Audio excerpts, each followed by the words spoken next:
ಸಹೋದರಿಯರೇ, ಇಂದಿನ ಭಾನುವಾರದ ಕಾರ್ಯಕ್ರಮಕ್ಕೆ ತಮಗೆಲ್ಲರಿಗೂ ಕರ್ನಾಟಕ ಥಿಯಾಸಫಿಕಲ್ ಫೆಡರೇಷನ್ ವತಿಯಿಂದ ಆದರವಾದ ಸ್ವಾಗತವನ್ನು ಕೋರ್ತಾ ಇದ್ದೇನೆ. ಮೊದಲು 3 ಬಾರಿ ಓಂಕಾರ, ನಂತರ ಪ್ರಾರ್ಥನೆಯೊಂದಿಗೆ ಇಂದಿನ ಕಾರ್ಯಕ್ರಮವನ್ನು ಪ್ರಾರಂಭಿಸೋಣ.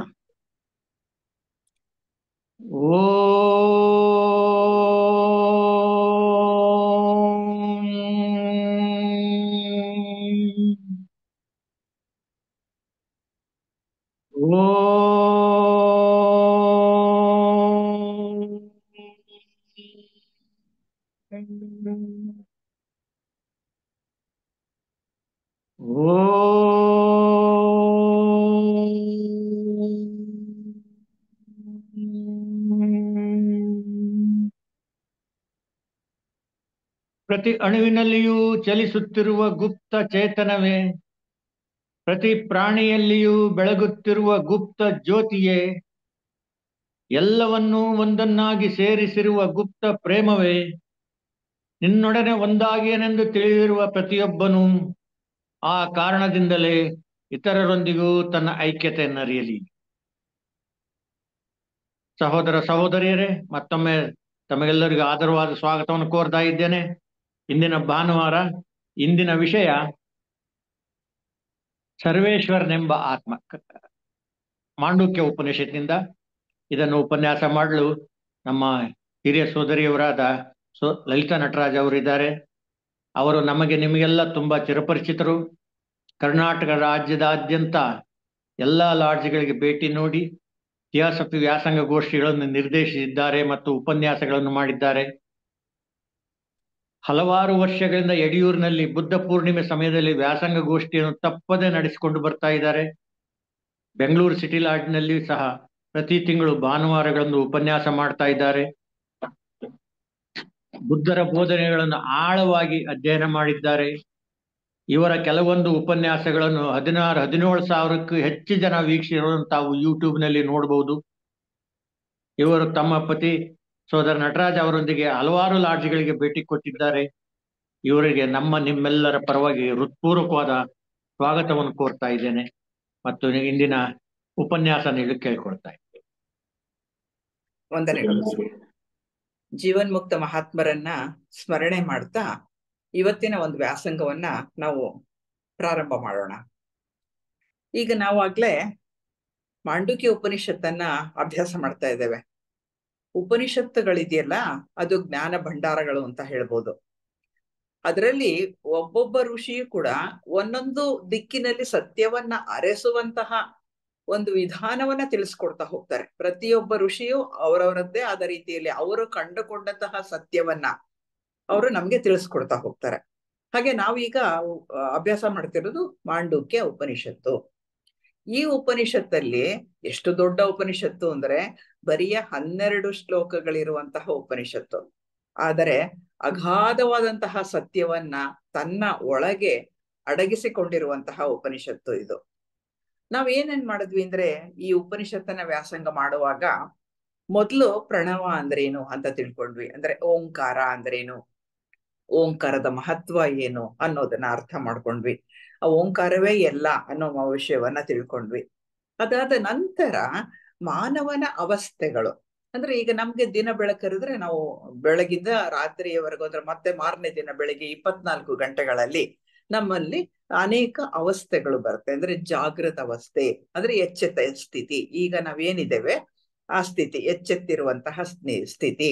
ಮಲಗಿದ ಕೂಡ್ಲೆ ಏನಾಗುತ್ತೆ, ಕನಸು ಬೀಳೋದಿಕ್ಕೆ ಪ್ರಾರಂಭ ಆಗತ್ತೆ. ಆ ಸ್ವಪ್ನದ ಸ್ಥಿತಿ, ಅದು ಕೂಡ ನಮ್ಮದೇ ಆದಂತಹ ಒಂದು ಸ್ಥಿತಿ. ಅದಾದ ನಂತರ ಗಾಢ ನಿದ್ರೆ ಆವರಿಸ್ಕೊಳ್ಳುತ್ತೆ ನಮ್ಮನ್ನ, ಅದನ್ನ ಸುಷುಪ್ತಿ ಅಂತ ಹೇಳಿ ಕರೀತಾರೆ. ಈ 3 ಅವಸ್ಥೆಗಳ ಬಗ್ಗೆ ನಾವು ಹಿಂದೆ ವಿಶದವಾಗಿ ತಿಳ್ಕೊಂಡ್ವಿ. ಅಂದ್ರೆ ಜಾಗೃತ ಅವಸ್ಥೆಯ ಬಗ್ಗೆ ತಿಳ್ಕೊಂಡ್ವಿ, ಸ್ವಪ್ನಾವಸ್ಥೆ ಅಂದ್ರೆ ಏನು ಅಂತ ತಿಳ್ಕೊಂಡ್ವಿ, ಸುಷುಪ್ತಿಯ ಬಗ್ಗೆ ಈಗ ಹಿಂದಿನದಲ್ಲೂ ಸ್ವಲ್ಪ ತಿಳಿದಿದ್ದೇವೆ. ಇವಾಗ ಮತ್ತೆ ಸುಷುಪ್ತಿಯ ಬಗ್ಗೆ ತಿಳ್ಕೊಳ್ತಾ ಹೋಗೋಣ. ಜಾಗೃತ ಸ್ಥಿತಿಯನ್ನ ವೈಶ್ವಾನರ ಅನ್ನೋ ಹೆಸರಿನಿಂದ ಕರೆದ್ರು. ಅದಕ್ಕೆ ಆ ಹೆಸರನ್ನ ಕೊಟ್ಟು ಅದರ ಪರಿಸ್ಥಿತಿ ಏನು ಅಂದ್ರೆ, ಜಾಗೃತ ಸ್ಥಿತಿಯಲ್ಲಿ ಒಬ್ಬ ಮಾನವ ಏನೇನ್ ಮಾಡ್ತಾನೆ, ಹೇಗೆ ಅನುಭವಗಳನ್ನ ಗಳಿಸ್ಕೊಳ್ತಾನೆ, ಅವನ ಅಂಗಗಳು ಯಾವುದು ಅಂದ್ರೆ ಪ್ರಜ್ಞೆ ಹೊರಮುಖವಾಗಿರುತ್ತಲ್ಲ, ಆ ಪ್ರಜ್ಞೆ ಹೊರಮುಖವುಳ್ಳದ್ದ ಆದಂತಹ ಸ್ಥಿತಿಗೆ ವೈಶ್ವಾನರ ಅಂತ ಕರೀತಾರೆ. ಅದು 19 ಮುಖಗಳುಳ್ಳದ್ದು ಅಂತ ಹೇಳ್ತಾರೆ. ಅದು ಸ್ಥೂಲ ಭೋಗಿ ಅಂತ ಹೇಳಿ, ಅಂದ್ರೆ ನಮ್ಮ ಪಂಚೇಂದ್ರಿಯಗಳು, ಪಂಚಕರ್ಮೇಂದ್ರಿಯಗಳು ಇವೆಲ್ಲವೂ ಸೇರಿ ನಮ್ಗೆ ಏನೇನು ಈ ಪ್ರಪಂಚದಲ್ಲಿ ನೋಡ್ಲಿಕ್ಕೆ, ಅನುಭವಿಸ್ಲಿಕ್ಕೆ ಸಿಗತ್ತೆ ಆ ಎಲ್ಲವನ್ನ 19 ರೀತಿಯಲ್ಲಿ ನಾವು ತಿಳ್ಕೊಳ್ತೇವೆ ಅನ್ನೋದನ್ನ ತಿಳಿಸ್ಕೊಡ್ತಾರೆ. ಆಮೇಲೆ ಅದು ಜಾಗೃತ ಅವಸ್ಥೆ. ಇನ್ನು ಎರಡನೆಯ ಅವಸ್ಥೆಯನ್ನ ಸ್ವಪ್ನಾವಸ್ಥೆ ಅಂತ ಕರೀತಾರೆ. ಅದನ್ನ ಕನಸಿನ ಅವಸ್ಥೆ ಅಂತ ಕೂಡ ಕರೀತಾರೆ. ಅದು ತೈಜಸ ಅನ್ನೋ ಹೆಸರನ್ನ ಕೊಟ್ರು. ತೈಜಸದ ಬಗ್ಗೆ ಕೂಡ ನಾವು ಹಿಂದಿನ ತಿಂಗಳುಗಳಲ್ಲಿ ತಿಳ್ಕೊಂಡಿದ್ದೇವೆ. ಈ ತೈಜಸ ಅಂತ ಹೇಳಿ ಕರೆದಾಗ ಅದು ಅಂತಃ ಪ್ರಜ್ಞಾ, ಅಂದ್ರೆ ನಾವು ನಿದ್ರೆ ಮಾಡಿದಾಗ ನಮ್ಮ ಪ್ರಜ್ಞೆ ಬಹಿರಂಗವಾಗಿರೋದಿಲ್ಲ. ನಮ್ಮ ಪ್ರಜ್ಞೆ ಅಂತರಂಗದಲ್ಲಿ ಇರತ್ತೆ, ಅಂದ್ರೆ ಒಳಗಿನ ಪ್ರಜ್ಞೆ. ಆ ಒಳಗ ಪ್ರಜ್ಞೆಯಲ್ಲಿ ಏನ್ ಮಾಡ್ತೀವಿ ಅಂದ್ರೆ ನಮಗ್ ಕನಸು ಬೀಳ್ತಾ ಇರತ್ತೆ. ನಮ್ಗೆ ಕನಸು ಹೇಗೆ ಬರುತ್ತೆ ಅಂತ ಹೇಳಿದ್ರೆ, ಜಾಗೃತ ಅವಸ್ಥೆಯಲ್ಲಿನ ಅನುಭವಗಳೇನಾಗತ್ತೆ ಅವು ನೆನಪುಗಳಾಗಿ ಉಳಿದು ಒಂದರ ಜೊತೆಗೊಂದು ಹೊಂದ್ಕೊಳ್ಳುತ್ತೆ. ಹೊಂದ್ಕೊಂಡು ಬೇರೆ ಬೇರೆಯಾದಂತಹ ಕನಸುಗಳು ನಮ್ಗೆ ಬೀಳ್ತಾ ಇರುತ್ತೆ. ಅದನ್ನೇ ಅನುಭವಿಸುವಂತಹ ಒಂದು ಸ್ಥಿತಿಗೆ ಕನಸು ಅಥವಾ ತೈಜಸ ಅಂತ ಹೇಳಿ ಕರೀತಾರೆ. ನಂತರದ್ದು ಸುಷುಪ್ತಿ ಅಥವಾ ಗಾಢ ನಿದ್ರೆ. ಗಾಢ ನಿದ್ರೆಯಲ್ಲಿ ಏನಾಗತ್ತೆ? ಏನೂ ಆಗಲ್ಲ. ಅತ್ಯಂತ ಯಾವ ದೃಶ್ಯನೂ ಇಲ್ಲ, ಯಾವ ಕಾಲವೂ ಇಲ್ಲ, ಸ್ಪೇಸೂ ಇಲ್ಲ, ಏನೂ ಇಲ್ಲ. ಪ್ರಜ್ಞಾನ ಘನ ಅಂತ ಹೇಳಿ ಹೇಳ್ತಾರೆ. ಪ್ರಜ್ಞಾನ ಘನ ಅಂದ್ರೆ ಪ್ರಜ್ಞೆ ಇದ್ದಲ್ಲಿಯೇ ಇರುವಂತಹ ಸ್ಥಿತಿ, ಹರಿದಾಡದಂತಹ ಸ್ಥಿತಿ. ಪ್ರಜ್ಞೆ ಹರಿದಾಡಿದ್ರೆ ನಮ್ಗೆ ವಿಷಯ ತಿಳಿಯುತ್ತೆ, ಆದ್ರೆ ಇಲ್ಲಿ ಪ್ರಜ್ಞೆ ಸುಮ್ಮನೆ ಇರುತ್ತೆ. ಅದಕ್ಕೆ ಪ್ರಜ್ಞಾನ ಘನ ಅಂತ ಹೇಳ್ತಾರೆ. ಇದನ್ನ ಪ್ರಾಜ್ಞಾ ಅಂತ ಕೂಡ ಕರೀತಾರೆ. ನಮ್ಮ ಪ್ರಜ್ಞೆ ಕಾರಣ ಶರೀರದಲ್ಲಿ ಇರುವಂತಹ ಸ್ಥಿತಿ. ಈಗ ಮುಂದೆ ನಾವೇನ್ ಮಾಡೋಣ ಅಂದ್ರೆ 6 ಮತ್ತು 7 ಈ 2 ಶ್ಲೋಕಗಳನ್ನ ಅರ್ಥ ಮಾಡ್ಕೊಳ್ಳುವಂತಹ ಪ್ರಯತ್ನ ಮಾಡೋಣ. ತುಂಬಾ ಮಹತ್ವದ ಒಂದು ಘಟ್ಟ ಈ 6 ಮತ್ತು 7ನೇ ಶ್ಲೋಕಗಳಲ್ಲಿ ಬರುವಂತಹದ್ದು. 6ನೇ ಶ್ಲೋಕದಲ್ಲಿ ಏನ್ ಹೇಳ್ತಾರೆ ಅಂದ್ರೆ, ಅವ್ರು ಹೇಳ್ತಾರೆ, ಏಷ ಸರ್ವೇಶ್ವರ, ಏಷ ಸರ್ವಜ್ಞ, ಏಷ ಅನಂತಃ, ಏಷ ಅಂತರ್ಯಾಮಿ, ಏಷ ಯೋನಿಹಿ, ಸರ್ವಸ್ಯ ಪ್ರಭವಾಪ್ಯೈ ಹಿ ಭೂತಾನಾಂ ಅಂತ ಹೇಳ್ತಾರೆ ಈ ಶ್ಲೋಕದಲ್ಲಿ ಮಾಂಡುಕ್ಯ ಋಷಿಗಳು. ಹಾಗಂದ್ರೆ ಏನು ಅಂತ ಹೇಳಿದ್ರೆ, ಇವನೇ ಸರ್ವೇಶ್ವರ, ದೇವರು, ಇವನೇ ಅಂತರ್ಯಾಮಿ, ಇವನೇ ಎಲ್ಲದಕ್ಕೂ ಕಾರಣನು, ಇವನೇ ಪ್ರಾಣಿಗಳಿಗೆ ಉತ್ಪತ್ತಿ ಲಯಗಳಿಗೆ ಕಾರಣನು. ಅಂದ್ರೆ ಪ್ರಾಣಿಗಳು, ಎಲ್ಲ ಜೀವ ಜಂತುಗಳು ಉತ್ಪತ್ತಿ ಆಗೋದು ಮತ್ತೆ ಲಯ ಆಗೋದು ಇವನಿಂದಾನೆ ಅಂತ ಹೇಳ್ತಾರೆ. ಅದಕ್ಕೆಲ್ಲವೂ ಕಾರಣ ಇವನೇ. ಇವನನ್ನ ಸರ್ವೇಶ್ವರ ಅಂತ ಕರಿತೀವಿ ಅಂತ ಹೇಳಿ ಹೇಳ್ತಾರೆ. ಯಾವ ಸ್ಥಿತಿ ಅದು ಅಂದ್ರೆ, ಇದು ಸುಷುಪ್ತಿಯ ಸ್ಥಿತಿ. ಸುಷುಪ್ತಿಯ ಸ್ಥಿತಿಯಲ್ಲಿರುವಂತಹ ಆತ್ಮನನ್ನ ಇಲ್ಲಿ ಸರ್ವೇಶ್ವರ ಅಂತ ಕರೀತಾರೆ. ಇಲ್ಲಿ ಜಾಗೃತ ಅವಸ್ಥೆ ಇಲ್ಲ, ಮತ್ತೆ ನಮ್ಗೆ ಸ್ವಪ್ನಾವಸ್ಥೆ ಇಲ್ಲ, ಎರಡೂ ಇಲ್ಲದಂತಹ ಈ ಸ್ಥಿತಿಯಲ್ಲಿ ಇವನು ಸರ್ವೇಶ್ವರ ಅಂತ ಹೇಳ್ತಾರೆ. ಯಾಕೆ ಸರ್ವೇಶ್ವರ ಅಂತಾರೆ ಅಂದ್ರೆ, ಸುಷುಪ್ತಿಯಲ್ಲಿರುವಂತಹ ಚೈತನ್ಯವೇ ಎಚ್ಚರ ಮತ್ತು ಕನಸುಗಳಲ್ಲಿ ಹರಡಿಕೊಂಡಿರುವಂತಹದ್ದು. ಅಂದ್ರೆ ಇರೋದು ಒಂದೇ ಆತ್ಮ ಬೇರೆ ಬೇರೆ ಅಲ್ಲ. ಈ ಅವಸ್ಥೆಗಳು ಬೇರೆ ಬೇರೆ. ಅಂದ್ರೆ ಇನ್ನೊಂದು ಉಪನಿಷತ್ತಿನಲ್ಲಿ ಹೇಳ್ತಾರೆ ಅಲ್ವಾ, ಮಣ್ಣಿದ್ರೆ ಮಣ್ಣಿನಿಂದ ಮಡಕೆ ತಯಾರಿಸ್ಬೋದು, ಕುಡಿಕೆ ತಯಾರಿಸ್ಬೋದು, ತಟ್ಟೆ ತಯಾರಿಸ್ಬೋದು, ಹಂಡೆ ಏನೆಲ್ಲ ಪೂಜೆಯನ್ನ ತಯಾರಿಸ್ಬೋದು, ಎಲ್ಲ ತಯಾರಿಸ್ಬೋದು. ಅದೇ ರೀತಿ ಇಲ್ಲಿರುವ ವಸ್ತು ಒಂದೇ ಆತ್ಮ. ಅದಕ್ಕಿರುವಂತಹ ಬೇರೆ ಬೇರೆ ಸ್ಥಿತಿಗಳು ಇದು ಅಂತ ಹೇಳಿ ಹೇಳ್ತಾರೆ. ಅಂದ್ರೆ ಎಚ್ಚರ ಮತ್ತು ಕನಸುಗಳಲ್ಲಿ ಹರಡಿಕೊಂಡಿರುವಂತಹದ್ದು ಯಾವ ಚೈತನ್ಯ ಅಂದ್ರೆ, ಸುಷುಪ್ತಿಯಲ್ಲಿರೋ ಇದೇ ಚೈತನ್ಯವೇ, ಬೇರೆ ಚೈತನ್ಯ ಅಲ್ಲ, ಒಂದೇ ಚೈತನ್ಯ ಇರೋದು.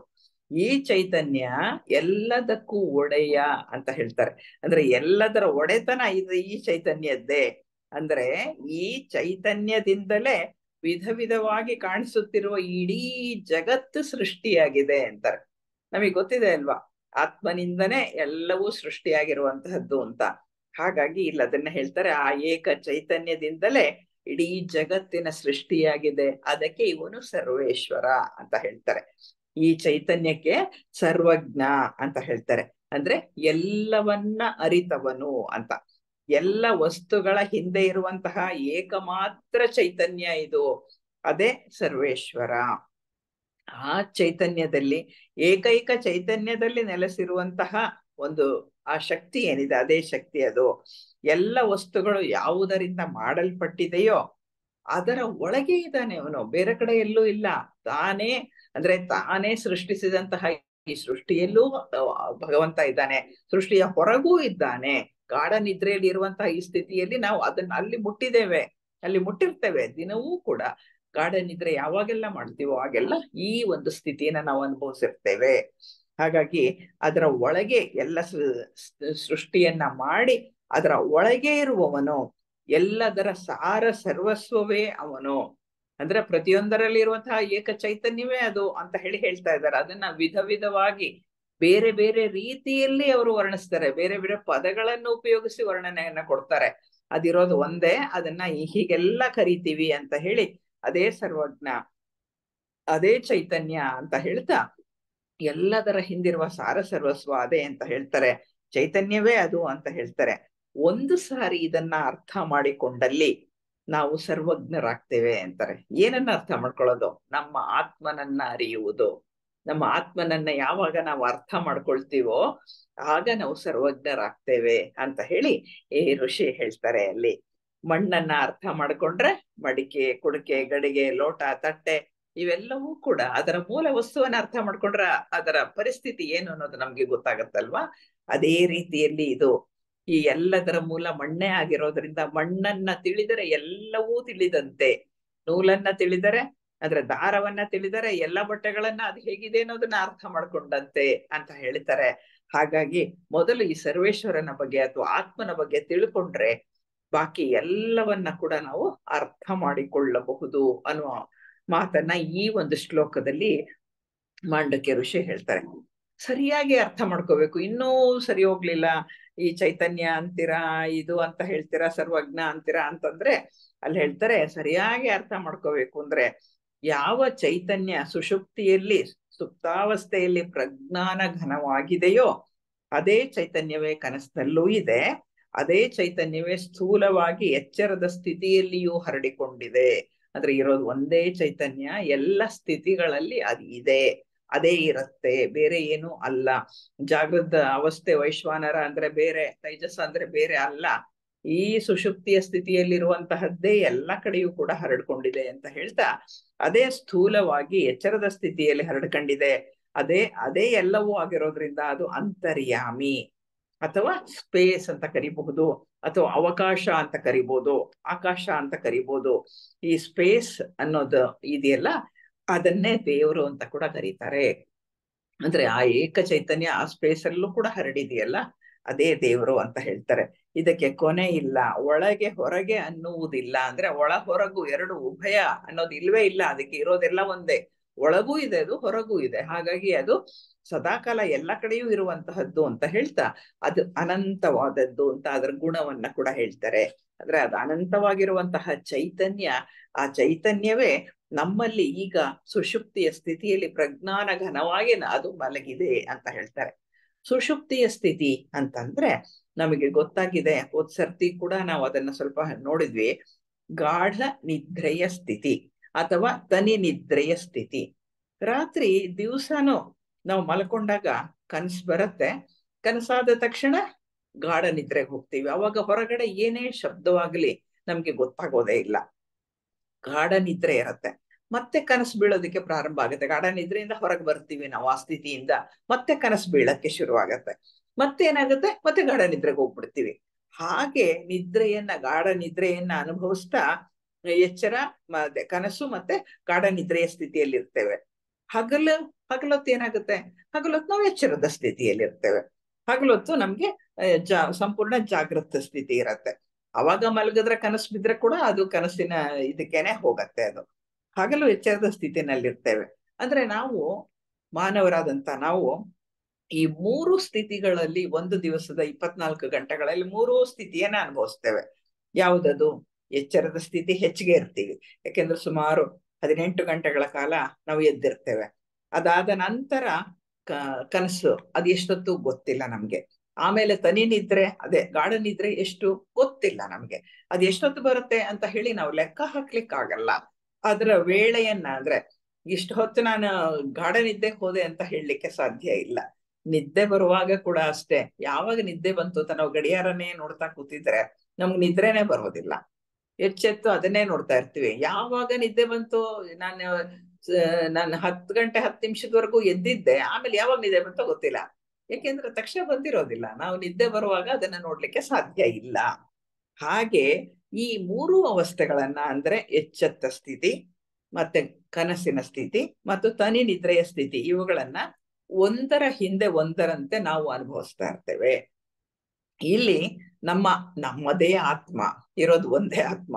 ಆ ಆತ್ಮ ಈ ಮೂರು ಉಪಾಧಿಗಳಿಂದ ಕೂಡಿದೆ ಅಂತ ಹೇಳ್ತಾರೆ. ಅಂದ್ರೆ ಈ ಮೂರು ಕೂಡ ಆತ್ಮನ ಉಪಾಧಿಗಳು. ಜಾಗೃತ ಸ್ಥಿತಿಯೂ ಆತ್ಮನ ಉಪಾಧಿಯೇ, ಕನಸಿನ ಸ್ಥಿತಿಯೂ ಆತ್ಮನ ಉಪಾಧಿಯೇ, ತನಿ ನಿದ್ರೆಯ ಸ್ಥಿತಿ ಕೂಡ ಆತ್ಮನ ಉಪಾಧಿಯೇ. ಅಂದ್ರೆ ಸುಷುಪ್ತ ಸ್ಥಿತಿಯಲ್ಲಿ ಏನಾಗುತ್ತೆ ಅಂತ ಹೇಳಿದ್ರೆ, ಗಾಢ ನಿದ್ರೆಯ ಸ್ಥಿತಿಯಲ್ಲಿ ಮನಸ್ಸಿನ ಅಲುಗಾಟ ಇಲ್ಲ. ಜಾಗೃತ ಸ್ಥಿತಿಯಲ್ಲಿ ನಮಗ್ ಗೊತ್ತಿದೆ, ಜಾಗೃತ ಸ್ಥಿತಿನಲ್ಲಿ ನಮ್ಮ ಮನಸ್ಸೇ ಪ್ರಧಾನವಾದಂತಹದ್ದು. ಅದ್ ಏನ್ ಹೇಳಿದ್ರೆ, ಯಾವ ಆಲೋಚನೆ ಬಂದ್ರೆ ಅದರಂತ ಕೆಲಸ ಮಾಡ್ತೀವಿ, ಅದ್ ಏನ್ ಹೇಳಿದ್ರೆ ಅದೇ ರೀತಿ ನಾವು ನಡ್ಕೊಳ್ತೇವೆ. ಕೆಲವು ಸರ್ತಿ ಏನೇನೋ ಕುತ್ಕೊಂಡು ಯೋಚನೆ ಹಾಕ್ತಿವಿ, ಒಂದನ್ನು ಕಾರ್ಯರೂಪಕ್ಕೆ ತರಲ್ಲ. ಈ ಎಲ್ಲಾ ಕಥೆಗಳು ನಡೆಯೋದು ನಮ್ಗೆ ಎಚ್ಚೆತ್ತ ಸ್ಥಿತಿಯಲ್ಲಿ. ಮನಸ್ಸಿನ ಅಲುಗಾಟ, ಚಂಚಲತೆ, ಅದರ ವೃತ್ತಿಗಳು ಎಲ್ಲವೂ ನಡೆಯುವಂತಹದ್ದೆಲ್ಲವೂ ಕೂಡ ಎಲ್ಲಿ ಅಂದ್ರೆ ಈ ಜಾಗೃತ ಸ್ಥಿತಿಯಲ್ಲಿ. ಆದ್ರೆ ಮನಸ್ಸಿನ ಸಂಪೂರ್ಣ ಅಲುಗಾಟ. ಆದ್ರೆ ಇಲ್ಲಿ ಸುಷುಪ್ತ ಸ್ಥಿತಿಯಲ್ಲಿ ಹಾಗಲ್ಲ, ಮನಸ್ಸಿನ ಯಾವುದೇ ಅಲುಗಾಟ ಇಲ್ಲ, ಅಲ್ಲಿ ಯಾವುದೇ ದೃಶ್ಯವೂ ಇಲ್ಲ. ಮನಸ್ಸು ಸುಮ್ಮನಿದ್ದಾಗ ಏನನ್ನ ಕಣ್ಣು ನೋಡ್ತಾ ಇದ್ರೆ ಕೂಡ ಅದು ನಮ್ಗೆ ಅರ್ಥ ಆಗೋದಿಲ್ಲ. ಹಾಗಾಗಿ ಯಾವ ದೃಶ್ಯವೂ ಇಲ್ಲ. ಅದು ಬರೀ ನಮ್ಮ ಚೈತನ್ಯದ ಸ್ವಸ್ವರೂಪದಲ್ಲಿ ನಾವು ಇರುವಂತಹ ಒಂದು ಸ್ಥಿತಿ ಗಾಢ ನಿದ್ರೆಯ ಸ್ಥಿತಿ. ಅಂದ್ರೆ ನಾವು ನಮ್ಮ ಆತ್ಮನನ್ನ ಮುಟ್ಟಿ ಅಲ್ಲಿದ್ದು ನಾವು ಬೆಳಗ್ಗೆ ನಾವು ಹಿಂದಕ್ಕೆ ಬರ್ತೇವೆ, ಕನಸಿನ ಸ್ಥಿತಿಗೆ ಬರ್ತೇವೆ, ಅಥವಾ ಒಮ್ಮೆಲೆ ಜಾಗೃತ ಸ್ಥಿತಿಗೆ ಕೂಡ ನಾವು ಬರ್ಲಿಕ್ಕೆ ಸಾಧ್ಯ ಇದೆ. ಈ ರೀತಿಯ ನಿದ್ರೆ ಇದೆಯಲ್ಲ, ಅಂದ್ರೆ ಸಂಪೂರ್ಣವಾಗಿ ನಿದ್ದೆ ಮಾಡುವಂತಹದ್ದು, ಅಂದ್ರೆ ಟೈಮ್ ವೇಳೆಯ ಎಚ್ಚರ ಇಲ್ಲದೆ, ಮತ್ತೆ ಯಾವ ಶಬ್ದದ ಇದು ಇಲ್ಲದೆ, ಯಾವ ಗೊಡವೆಯೂ ಇಲ್ಲದೆ, ಕನಸು ಇಲ್ಲದೆ ಗಾಢ ನಿದ್ರೆ ಮಾಡ್ತೀವಲ್ವಾ, ಆ ನಿದ್ರೆ ಮಾನವರ ದೇಹಕ್ಕೆ ಅತ್ಯಂತ ಅಗತ್ಯ. ಖಂಡಿತ ಅದು ಅಗತ್ಯ. ಈ ತನಿ ನಿದ್ರೆ ಸ್ವಲ್ಪ ಹೊತ್ತು ಬಂದ್ರೂ ಕೂಡ ನಮ್ಮ ದೇಹಕ್ಕೆ, ಮನಸ್ಸಿಗೆ ಸಂಪೂರ್ಣವಾದಂತಹ ವಿಶ್ರಾಂತಿ ಸಿಗತ್ತೆ. ವಿಶ್ರಾಂತಿ ಸಿಗೋದು ಕನಸಿನ ಸ್ಥಿತಿಯಲ್ಲ. ಯಾಕೆಂದ್ರೆ ಕನಸಿನಲ್ಲಿ ಮತ್ತೆ ನಮ್ಮ ಮನಸ್ಸು ಚುರುಕಾಗೆ ಇರತ್ತೆ. ಮತ್ತೆ ಅದು ಅದನ್ನ ತೆಗೆದು ಅಲ್ಲಿಂದ ಇಲ್ಲಿಗೆ ಜೋಡಿಸಿ ಮಾಡಿ ಏನೋ ಕನಸನ್ನ ಕಟ್ಟಿ ನಮ್ಗೆ ಕಾಣಿಸ್ತಾ ಇರುತ್ತೆ. ನಾವು ಅದರಲ್ಲಿ ಮತ್ತೆ ಚಟುವಟಿಕೆಯಿಂದಾನೇ ಇರ್ತೇವೆ, ಮಲಗಿರ್ತೀವಿ ಹಾಸಿಗೆ ಮೇಲೆ, ಇಲ್ಲ ಅಂತಲ್ಲ, ಮನಸ್ಸು ಚಟುವಟಿಕೆಯಿಂದಾನೇ ಇರುತ್ತೆ. ಹಾಗಾಗಿ ಈಗ ಮನಸ್ಸು ಆರಾಮಾಗಿದ್ದಾಗ ಮಾತ್ರವೇ ನಮ್ಗೆ ಈ ಒಂದು ಸ್ಥಿತಿ ಬರುವಂತಹದ್ದು. ತನಿ ನಿದ್ರೆ ಸ್ವಲ್ಪ ಹೊತ್ತು ಬಂದ್ರೂ ಕೂಡ ನಮ್ಮ ದೇಹಕ್ಕೆ, ಮನಸ್ಸಿಗೆ ಸಂಪೂರ್ಣವಾದಂತಹ ಒಂದು ವಿಶ್ರಾಂತಿ ಅನ್ನೋದು ಸಿಗತ್ತೆ. ನಮ್ಮ ಆತ್ಮನಲ್ಲಿ ನಾವು ಒಂದಾಗಿರುವಂತಹ ಒಂದು ಸ್ಥಿತಿ ಅದು. ಅಂದ್ರೆ ಆತ್ಮನಲ್ಲಿ ನಾವಾಗಿ ತಾನೇ ತಾನಾಗಿ ಆನಂದವಾಗಿರುವಂತಹ ಸ್ಥಿತಿ ಅಂತ ಹೇಳ್ತೀವಲ್ಲ, ಆ ಸ್ಥಿತಿಯಲ್ಲಿರೋದು ಈ ತನಿ ನಿದ್ರೆಯ ಸ್ಥಿತಿಯಲ್ಲಿ. ಅಂದ್ರೆ ನಿರಾಯಾಸ ಸ್ಥಿತಿ, ಯಾವುದೇ ಆಯಾಸ ಇಲ್ಲ. ಎಷ್ಟೋ ಸರ್ತಿ ಕನಸು ಬೀಳುವಾಗ ಯಾವ್ದೋ ಟ್ರೈನ್ ನಲ್ಲಿ ಹೋಗ್ತಿರ್ತೀವಿ, ಯಾವ್ದೋ ಬಸ್ಸಲ್ಲಿ ಹೋಗ್ತಾ ಇರ್ತೀವಿ, ಓಡೋಗ್ತಾ ಇರ್ತೀವಿ, ಏನೇನೋ ನಡೀತಾ ಇರುತ್ತೆ, ಅಲ್ಲೆಲ್ಲ ಆಯಾಸ ಅನ್ನೋದಿರತ್ತೆ. ಆದ್ರೆ ಈ ಒಂದು ಶಾಂತ ನಿದ್ರೆಯ ಸ್ಥಿತಿಯಲ್ಲಿ ಇರುತ್ತಲ್ಲ, ಅದು ನಿರಾಯಾಸವಾದಂತಹ ಸ್ಥಿತಿ, ಯಾವುದೇ ತೊಂದರೆ ಇಲ್ಲದ ಸ್ಥಿತಿ, ಸುಖ ಸ್ವರೂಪದಲ್ಲಿ ಇರ್ತೇವೆ. ಅಂದ್ರೆ ಸುಖ ಅಂದ್ರೆ ಏನು ಅಂದ್ರೆ ಅದರ ಸ್ವಸ್ವರೂಪದಲ್ಲೇ ನಾವಿರ್ತೇವೆ, ಆತ್ಮನಲ್ಲಿಯೇ ಲೀನವಾಗಿ ತಾನೇ ತಾನಾಗಿ ಅನಂತ ರೂಪದಲ್ಲಿ ನಾವು ಇರ್ತೇವೆ. ಎದ್ದ ನಂತರ, ಗಾಢ ನಿದ್ದೆಯಿಂದ ಎದ್ದ ನಂತರ ಏನಾಗತ್ತೆ ಗೊತ್ತಾ, ಬಹಳ ಲವಲವಿಕೆ ಇರುತ್ತೆ. ಅತ್ಯಂತ ಚೈತನ್ಯದಿಂದ ಎಂದಿನಂತೆ ಕೆಲಸ ಕಾರ್ಯಗಳನ್ನ ಸಿದ್ಧ ಮಾಡ್ಕೊಳ್ಳೋದಕ್ಕೆ ನಾವು ಸಿದ್ಧರಾಗ್ಬಿಡ್ತೇವೆ. ಯಾಕೆಂದ್ರೆ ಸಂಪೂರ್ಣ ಚೆನ್ನಾಗಿ ಒಳ್ಳೆ ನಿದ್ರೆ ಆಗ್ಬಿಟ್ಟಿದ್ಯಪ್ಪ, ಎಷ್ಟು ರೆಸ್ಟ್ ಸಿಕ್ತು ಗೊತ್ತಾ, ಆರಾಮಾಗಿದೆ ಇವತ್ತು ಅಂತ ಹೇಳಿ ಬೆಳಿಗ್ಗೆ ಎದ್ದಾಗ ಖುಷಿಯಿಂದ ನಾವು ದೈನಂದಿನ ಎಲ್ಲ ಕಾರ್ಯಗಳನ್ನ ನಡೆಸ್ಲಿಕ್ಕೆ ಅತ್ಯಂತ ಸೂಕ್ತವಾಗಿ ನಾವು ಸಿದ್ಧರಾಗ್ಬಿಡ್ತೇವೆ. ಸುಖ ನಿದ್ರೆಯ ಸುಖ ನಮ್ಮ ಅರಿವಿಗೆ ಬರುತ್ತೆ ಅಷ್ಟೇ, ಅನುಭವಕ್ಕೆ ಬರಲ್ಲ, ಅರಿವಿಗೆ ಬರುತ್ತೆ. ಈ ನಿದ್ರೆ ಇದೆಯಲ್ಲ, ಇದು ನಮಗೆ ಅತ್ಯಂತ ಅತ್ಯಗತ್ಯ ಅಂತ ಹೇಳ್ತಾರೆ ಋಷಿ. ಈ ಅತ್ಯಗತ್ಯ ಯಾಕೆ ಅಂದ್ರೆ, ನಾವಿರ್ತೀವಲ್ಲ ಆ ಸ್ಥಿತಿ ಸರ್ವೇಶ್ವರನಲ್ಲಿ ನಾವಿದ್ದಂತಹ ಸ್ಥಿತಿ. ಅವನೇ ನಮ್ಮ ಸರ್ವೇಶ್ವರ, ಸರ್ವಜ್ಞ ಹಾಗೂ ಅಂತರ್ಯಾಮಿ. ಈ ಶ್ಲೋಕ ಅದನ್ನ ಹೇಳೋದು, ಅವನೇ ಸರ್ವಜ್ಞ, ಅವನೇ ಸರ್ವೇಶ್ವರ, ಅವನೇ ಅಂತರ್ಯಾಮಿ ಅಂತ ಹೇಳ್ತಾರೆ. ನಿದ್ರೆ ಎಷ್ಟು ಅವಶ್ಯಕ ಅಂತ ಸಾಮಾನ್ಯ ಜನತೆಗೆ ಗೊತ್ತಿಲ್ಲ.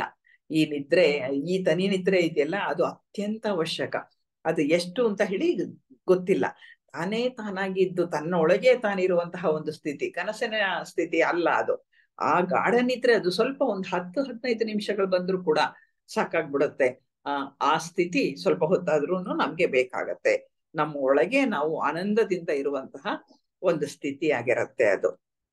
ಸಾಮಾನ್ಯವಾಗಿ ಸಾಮಾನ್ಯ ಜನರ ಅಭಿಪ್ರಾಯ ಏನು ಅಂತಂದ್ರೆ, ಸುಷುಪ್ತಿನಲ್ಲಿ ಏನಪ್ಪಾ ನಾವು ಸುಮ್ನೆ ಮಲಗಿರ್ತೀವಿ, ಗಾಢ ನಿದ್ದೆಯಿಂದ ಮಾನವರು ಮಾಡುವಂತಹ ವ್ಯಾಪಾರ ವಹಿವಾಟು ಇದಕ್ಕೆಲ್ಲ ಸುಮ್ನೆ ತೊಂದರೆ ಆಗತ್ತೆ, ಲಾಭ ಇಲ್ಲ ಏನಿಲ್ಲ, ಸುಮ್ನೆ ಮಲಗಿದ್ರೆ ಏನ್ ಲಾಭ ಸಿಗತ್ತೆ ಅಂತ ಹೇಳ್ತಾರೆ. ಅಂದ್ರೆ ಈ ನಿದ್ರೆ ಕೂಡ ನಷ್ಟದಾಯಕ ಅಂತ ಎಷ್ಟೋ ಜನರ ಅಭಿಪ್ರಾಯ ಆಗತ್ತೆ. ಆದ್ರೆ ಯಾವುದೇ ಲಾಭ ಇಲ್ಲ ಅಂತ ಕೆಲವರ ಅನಿಸಿಕೆ. ಆದ್ರೆ ಇದು ಖಂಡಿತ ನಿಜ ಅಲ್ಲ. ನಾವು ಎಷ್ಟು ಹೊತ್ತು ತನಿ ನಿದ್ರೆಯನ್ನ ಮಾಡ್ತೇವೋ ಅಷ್ಟು ನಾವು ಆರಾಮಾಗಿರ್ತೇವೆ, ಅಷ್ಟು ನಮ್ಮ ಆರೋಗ್ಯ ಚೆನ್ನಾಗಿ ಇರುತ್ತೆ, ಅಷ್ಟೊಂದು ಮನಸ್ಸು ಶಾಂತವಾಗಿ ಪ್ರಶಾಂತ ಸ್ಥಿತಿಯಲ್ಲಿ ನಾವಿರ್ತೇವೆ, ಆನಂದವಾಗಿರ್ತೇವೆ, ಆತ್ಮನೊಂದಿಗೆ ಇರ್ತೇವೆ. ತನಿ ನಿದ್ರೆಯಲ್ಲಿ ನಮ್ಮ ಆತ್ಮ ಸರ್ವೇಶ್ವರನಂತೆ ಇರ್ತಾನೆ. ಯಾಕೆಂದ್ರೆ ಇಲ್ಲಿ ಆತ್ಮ ಏಕೀಭೂತ ಅಂತ ಹೇಳ್ತಾರೆ. ಅಂದ್ರೆ ಏಕೀಭೂತ ಅಂದ್ರೆ ಏನು? ನಮ್ಮ ಎಲ್ಲ ಸೂಕ್ಷ್ಮ ಶರೀರಗಳು ಕೂಡ ಇಲ್ಲಿ ಒಂದೇ ಸ್ಥಿತಿಯಲ್ಲಿ ಇರ್ತವೆ, ಎಲ್ಲವೂ ಒಟ್ಟಿಗೆ ಇರುತ್ತೆ, ಏಕೀಭೂತವಾಗಿರುತ್ತೆ, ಎಲ್ಲವೂ ಆತ್ಮನೊಂದಿಗೆ ಇರುತ್ತೆ. ಅಂದ್ರೆ ನಮ್ಮ ಎಷ್ಟೊಂದು ನಮ್ಮ ಸೂಕ್ಷ್ಮ ಶರೀರಗಳಿದೆ ಅಲ್ವಾ, ಸ್ಥೂಲ ದೇಹ, ಪ್ರಾಣಮಯ ಕೋಶ, ಕಾಮದೇಹ, ಮತ್ತೆ ಕೆಳ ಮನಸ್ಸು, ಮೇಲ್ಮನಸ್ಸು ಎಲ್ಲವೂ ಉಂಟಲ್ವಾ. ಎಲ್ಲವೂ ಕೂಡ ಎಲ್ಲ ಸೂಕ್ಷ್ಮ ಶರೀರಗಳು ಕೂಡ ಇಲ್ಲಿ ಒಂದಾಗಿ ಇರತ್ತೆ, ಒಟ್ಟಿಗೆ ಇರತ್ತೆ, ಸುಮ್ಮನೆ ಇರುತ್ತೆ, ಏಕೀಭೂತ ಸ್ಥಿತಿಯಲ್ಲಿ ಇರತ್ತೆ. ಇಲ್ಲಿ ಯಾವುದೇ ಭೇದ ಇಲ್ಲ, ದ್ವಂದ್ವವೂ ಇಲ್ಲ. ಆತ್ಮ ಚೈತನ್ಯದ ಶಕ್ತಿಯನ್ನ ಉಪಯೋಗಿಸಿಯೇ ನಾವು ನಮ್ಮ ಎಲ್ಲ ಸೂಕ್ಷ್ಮ ಶರೀರದ ವ್ಯವಹಾರ ಮಾಡೋದಲ್ವಾ. ಆತ್ಮನ ಶಕ್ತಿ ಇಲ್ದಲೇ ಇದ್ರೆ ನಮ್ಮ ಮನಸ್ಸು ಕೆಲಸ ಮಾಡಲ್ಲ, ನಮ್ಮ ಕಾಮ ಶರೀರ ಕೆಲಸ ಮಾಡಲ್ಲ, ಯಾವ್ದು ಸ್ಥೂಲ ದೇಹ ಕೆಲಸ ಮಾಡಲ್ಲ, ಯಾವುದೂ ಕೆಲಸ ಮಾಡಲ್ಲ. ಹಾಗಾಗಿ ನಾವು ಉಪಯೋಗಿಸೋದು ನಮ್ಮ ಆತ್ಮನ ಶಕ್ತಿಯನ್ನೇ. ಹಾಗಾಗಿ ನಾವು ನಮ್ಮ ಎಲ್ಲ ಸೂಕ್ಷ್ಮ ಶರೀರದ ವ್ಯವಹಾರ ಮಾಡೋದು ಆ ತನಿ ನಿದ್ರೆಯಲ್ಲಿ ಎಲ್ಲವೂ ಸ್ತಬ್ಧವಾಗಿರುತ್ತೆ. ಅಂದ್ರೆ ಏನು ಇಲ್ಲ, ಯಾವುದು ಕೆಲಸ ಮಾಡ್ತಿಲ್ಲ. ಎಚ್ಚರದಲ್ಲಿಯೂ ನಾವು ಆತ್ಮನ ಶಕ್ತಿಯನ್ನೇ ಉಪಯೋಗಿಸುವಂತಹದ್ದು. ಅಂದ್ರೆ ದೇಹಾತ್ಮಕ್ಕೆ ಶಕ್ತಿ ನೀಡೋದು ಜೀವಾತ್ಮನೇ ಅಲ್ವಾ. ಜೀವಾತ್ಮನಿಂದ ಶಕ್ತಿಯನ್ನ ಪಡೆದುಕೊಂಡು ದೇಹಾತ್ಮ ತನ್ನೆಲ್ಲ ಆಟಗಳನ್ನ ಆಡ್ತಾ ಇರುತ್ತೆ. ಹಾಗಾಗಿ ಇಲ್ಲಿ ಶಕ್ತಿಯನ್ನ ನೀಡೋದು ಜೀವಾತ್ಮನೇ. ಇಲ್ಲಿ ಸಂಪೂರ್ಣವಾಗಿ ದೇಹಾತ್ಮ ಸ್ತಬ್ಧವಾಗಿರುತ್ತೆ. ನಮ್ಮ ಶರೀರ, ಕಾಮದೇಹ, ಮನಸ್ಸು ಎಲ್ಲವೂ ಸ್ತಬ್ಧ. ಆತ್ಮನ ಶಕ್ತಿಯನ್ನ ಇಲ್ಲಿ ಉಪಯೋಗ ಮಾಡ್ತಾ ಇಲ್ಲ, ಯಾವ ಶಕ್ತಿಯೂ ವ್ಯಯ ಆಗ್ತಾ ಇಲ್ಲ, ಇಲ್ಲಿ ಏನೂ ಆಗ್ತಾ ಇಲ್ಲ, ಆ ಒಂದು ಸ್ಥಿತಿಯಲ್ಲಿ ಇರ್ತೇವೆ. ಅದಕ್ಕಾಗಿ ಇಲ್ಲಿ ಆತ್ಮನನ್ನ ಸರ್ವೇಶ್ವರ ಅಂತ ಹೇಳಿ ಕರೀತಾರೆ. ಸರ್ವೇಶ್ವರನಂತೆ ಇದ್ದಾನೆ ಅಂದಾಗ ನಮ್ಮ ಎಲ್ಲ ಶರೀರಗಳು ಕೂಡ ಅವನ ಆಡಳಿತಕ್ಕೆ ಒಳಪಟ್ಟಿದೆ. ಅಂದ್ರೆ ಆತ್ಮನ ಆಡಳಿತಕ್ಕೆ ಒಳಪಟ್ಟಂತಹ ನಮ್ಮ ಎಲ್ಲ ಸೂಕ್ಷ್ಮ ಶರೀರಗಳು. ಅಂದ್ರೆ ಸರ್ವೇಶ್ವರ ಅಂದ್ರೆ ಏನಾದ್ರ ಅರ್ಥ? ಸರ್ವಕ್ಕೂ ಈಶ್ವರ ಅಂದ್ರೆ ಒಡೆಯ, ಎಲ್ಲಕ್ಕೂ ಒಡೆಯ. ಯಾವುದೇ ಎಲ್ಲಕ್ಕೂ ಒಡೆಯ. ನಮ್ಮ ಎಲ್ಲ ಶರೀರಗಳಿಗೂ ಕೂಡ ಅವನೀಗ ಒಡೆಯನಾಗಿದ್ದಾನೆ. ಎಲ್ಲ ಶರೀರಗಳು ಕೂಡ ಅವನ ಕೈ ಕೆಳಗಿದೆ, ಎಲ್ಲವೂ ಸ್ತಬ್ಧವಾಗಿದೆ, ಯಾವುದು ಅವನ ಶಕ್ತಿಯನ್ನ ಪೋಲು ಮಾಡುತ್ತಿಲ್ಲ, ವ್ಯಯ ಮಾಡ್ತಾ ಇಲ್ಲ ಅನ್ನೋದು ಅರ್ಥ ಆಗತ್ತೆ. ಹಾಗಾಗಿ ಅವನು ನಮ್ಮ ಒಡೆಯ, ಸರ್ವೇಶ್ವರ ಅಂತ ಹೇಳ್ತಾರೆ. ಹಾಗಾಗಿ ಅವನು ಸರ್ವಜ್ಞ ಕೂಡ ಆಗಿದ್ದಾನೆ. ಯಾಕೆ ಅಂದ್ರೆ ಗಾಢ ನಿದ್ರೆಯಲ್ಲಿ ನಾವು ಏನನ್ನೂ ಅರ್ಥ ಮಾಡ್ಕೊಳ್ಳಲ್ಲ. ಗಾಢ ನಿದ್ರೆಯಲ್ಲಿ ಏನ್ ಗೊತ್ತಾಗತ್ತೆ? ನಿದ್ದೆ ಮಾಡ್ತಿರೋದು ಕೂಡ ನಮ್ಮ ಗಮನಕ್ಕೆ ಬರೋದಿಲ್ಲ. ಕನಸು ಕೂಡ ಎಚ್ಚರ ಕೂಡ ಕನ್ಸು ಬಿತ್ತು ಅಂತೀವಿ. ಗಾಢ ನಿದ್ರೆ ಬಗ್ಗೆ ಕೇಳಿದ್ರೆ ಏನ್ ಹೇಳ್ಲಿಕ್ಕೆ ಏನೂ ಇರೋದಿಲ್ಲ.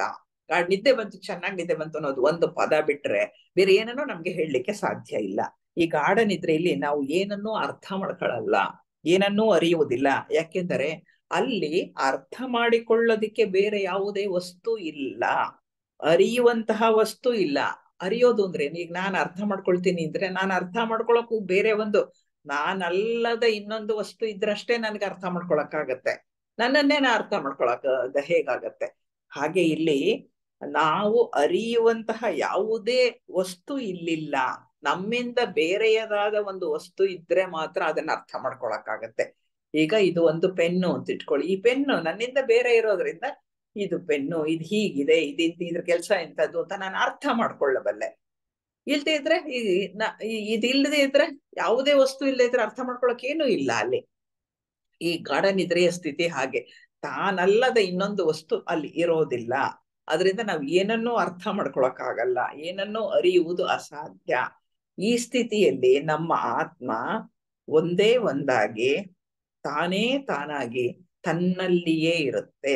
ಅಂದ್ರೆ ತಾನೇ ತಾನಾಗಿ ತನ್ನ ಒಳಗೆ ತಾನಿರುವಾಗ ನಾವು ಅರಿಯೋದಕ್ಕೆ ನಮ್ಮಿಂದ ಬೇರೆಯಾದ ಇನ್ನೊಂದು ವಸ್ತು ಇರ್ಬೇಕಲ್ವಾ. ಆದ್ರೆ ಇಲ್ಲಿ ಆತ್ಮನಲ್ಲದ ಯಾವುದೇ ವಸ್ತು ಅಲ್ಲಿ ಇಲ್ದಲೇ ಇರೋದ್ರಿಂದ ನಮ್ಗೆ ಅರಿಯುವುದಕ್ಕೆ, ಅರ್ಥ ಮಾಡಿಕೊಳ್ಳುವುದಕ್ಕೆ ಅಥವಾ ಅನುಭವಿಸುವುದಕ್ಕೆ ಬೇರೆ ಏನೂ ಅಲ್ಲಿ ಇಲ್ಲ. ಅದರಿಂದ ನಮ್ಗೆ ಏನೂ ಅರ್ಥ ಆಗಲ್ಲ, ಏನು ಇಲ್ಲ ಅಲ್ಲಿ. ಇನ್ನು ಅಂದ್ರೆ ದ್ವೈತ ಇಲ್ಲ, ಎರಡನೆಯದಾದದ್ದೇ ಇಲ್ಲ, ಬರೀ ಅದ್ವೈತ. ಅಂದ್ರೆ ಒಂದೇ ಇರುವಂತಹದ್ದು, ಬರೀ ಆತ್ಮ ಮಾತ್ರ ಇದೆ. ಆ ಆತ್ಮವು ಕೂಡ ಅದಕ್ಕೆ ಅದು ಸರ್ವಜ್ಞ, ಅದು ಎಲ್ಲವನ್ನ ತಿಳಿದಿರುವಂತಹದ್ದು ಅಂತ ಹೇಳಿ ಇಲ್ಲಿ ಹೇಳ್ತಾರೆ.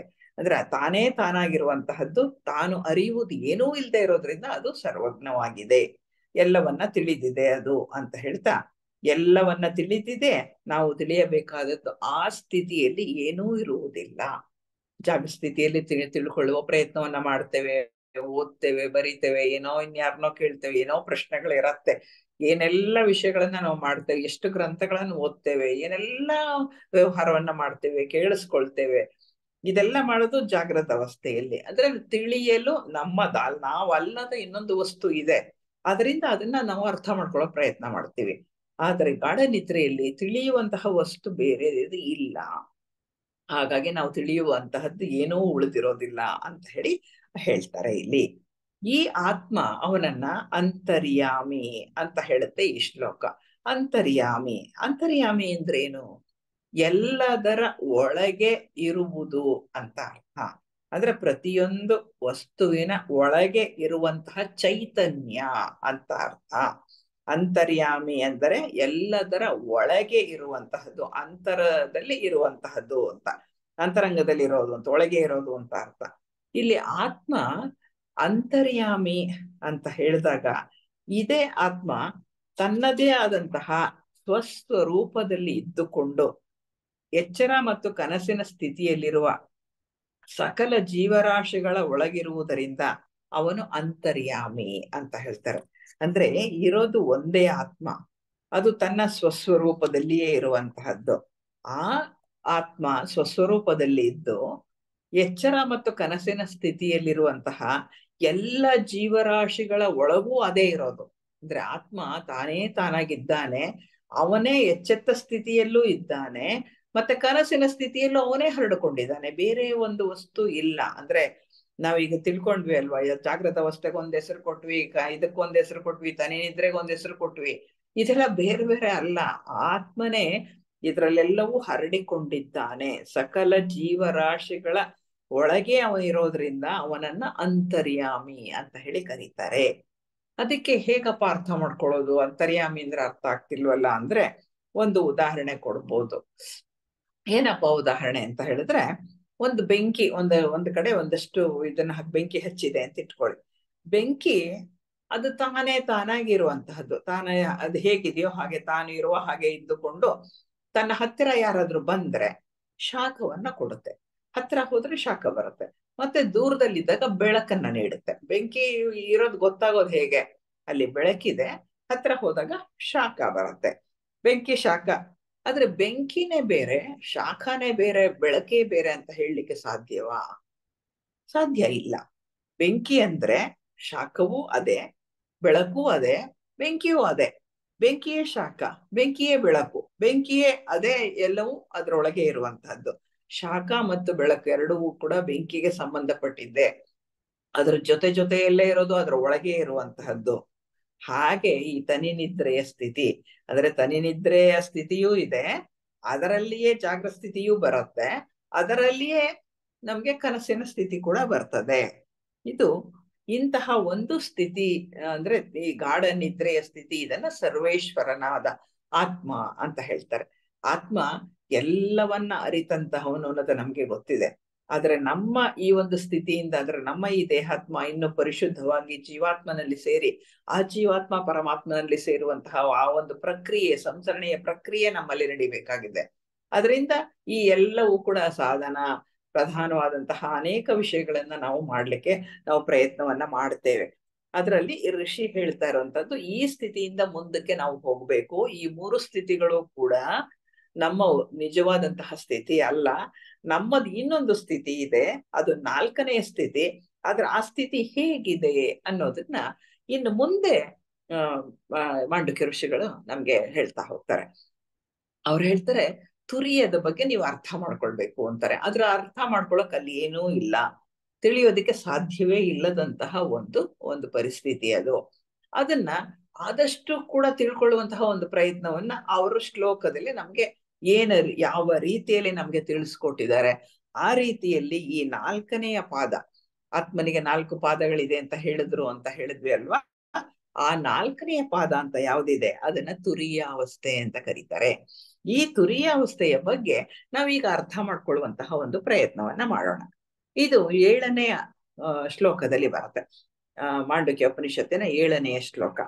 ಅವ್ರು ಹೇಳ್ತಾರೆ, ನಾಂತಃ ಪ್ರಜ್ಞಂ ನ ಬಹಿಃ ಪ್ರಜ್ಞಂ ನ ಉಭಯತಃ ಪ್ರಜ್ಞಂ ನ ಪ್ರಜ್ಞಾನಘನಂ ನ ಪ್ರಜ್ಞಂ ನ ಅಪ್ರಜ್ಞಂ ಅದೃಶ್ಯಂ ಅವ್ಯವಹಾರ್ಯಂ ಅಗ್ರಾಹ್ಯಂ ಅಲಕ್ಷಣಂ ಅಚಿಂತ್ಯಂ ಅವ್ಯಪದೇಶ್ಯಂ ಏಕಾತ್ಮ ಪ್ರತ್ಯಯ ಸಾರಂ ಪ್ರಪಂಚೋಪಶಮಂ ಶಾಂತಂ ಶಿವಂ ಅದ್ವೈತಂ ಚತುರ್ಥಂ ಮನ್ಯಂತೆ ಸಹ ಆತ್ಮ ಸಹ ವಿಜ್ಞೇಯ ಅಂತ ಹೇಳ್ತಾರೆ.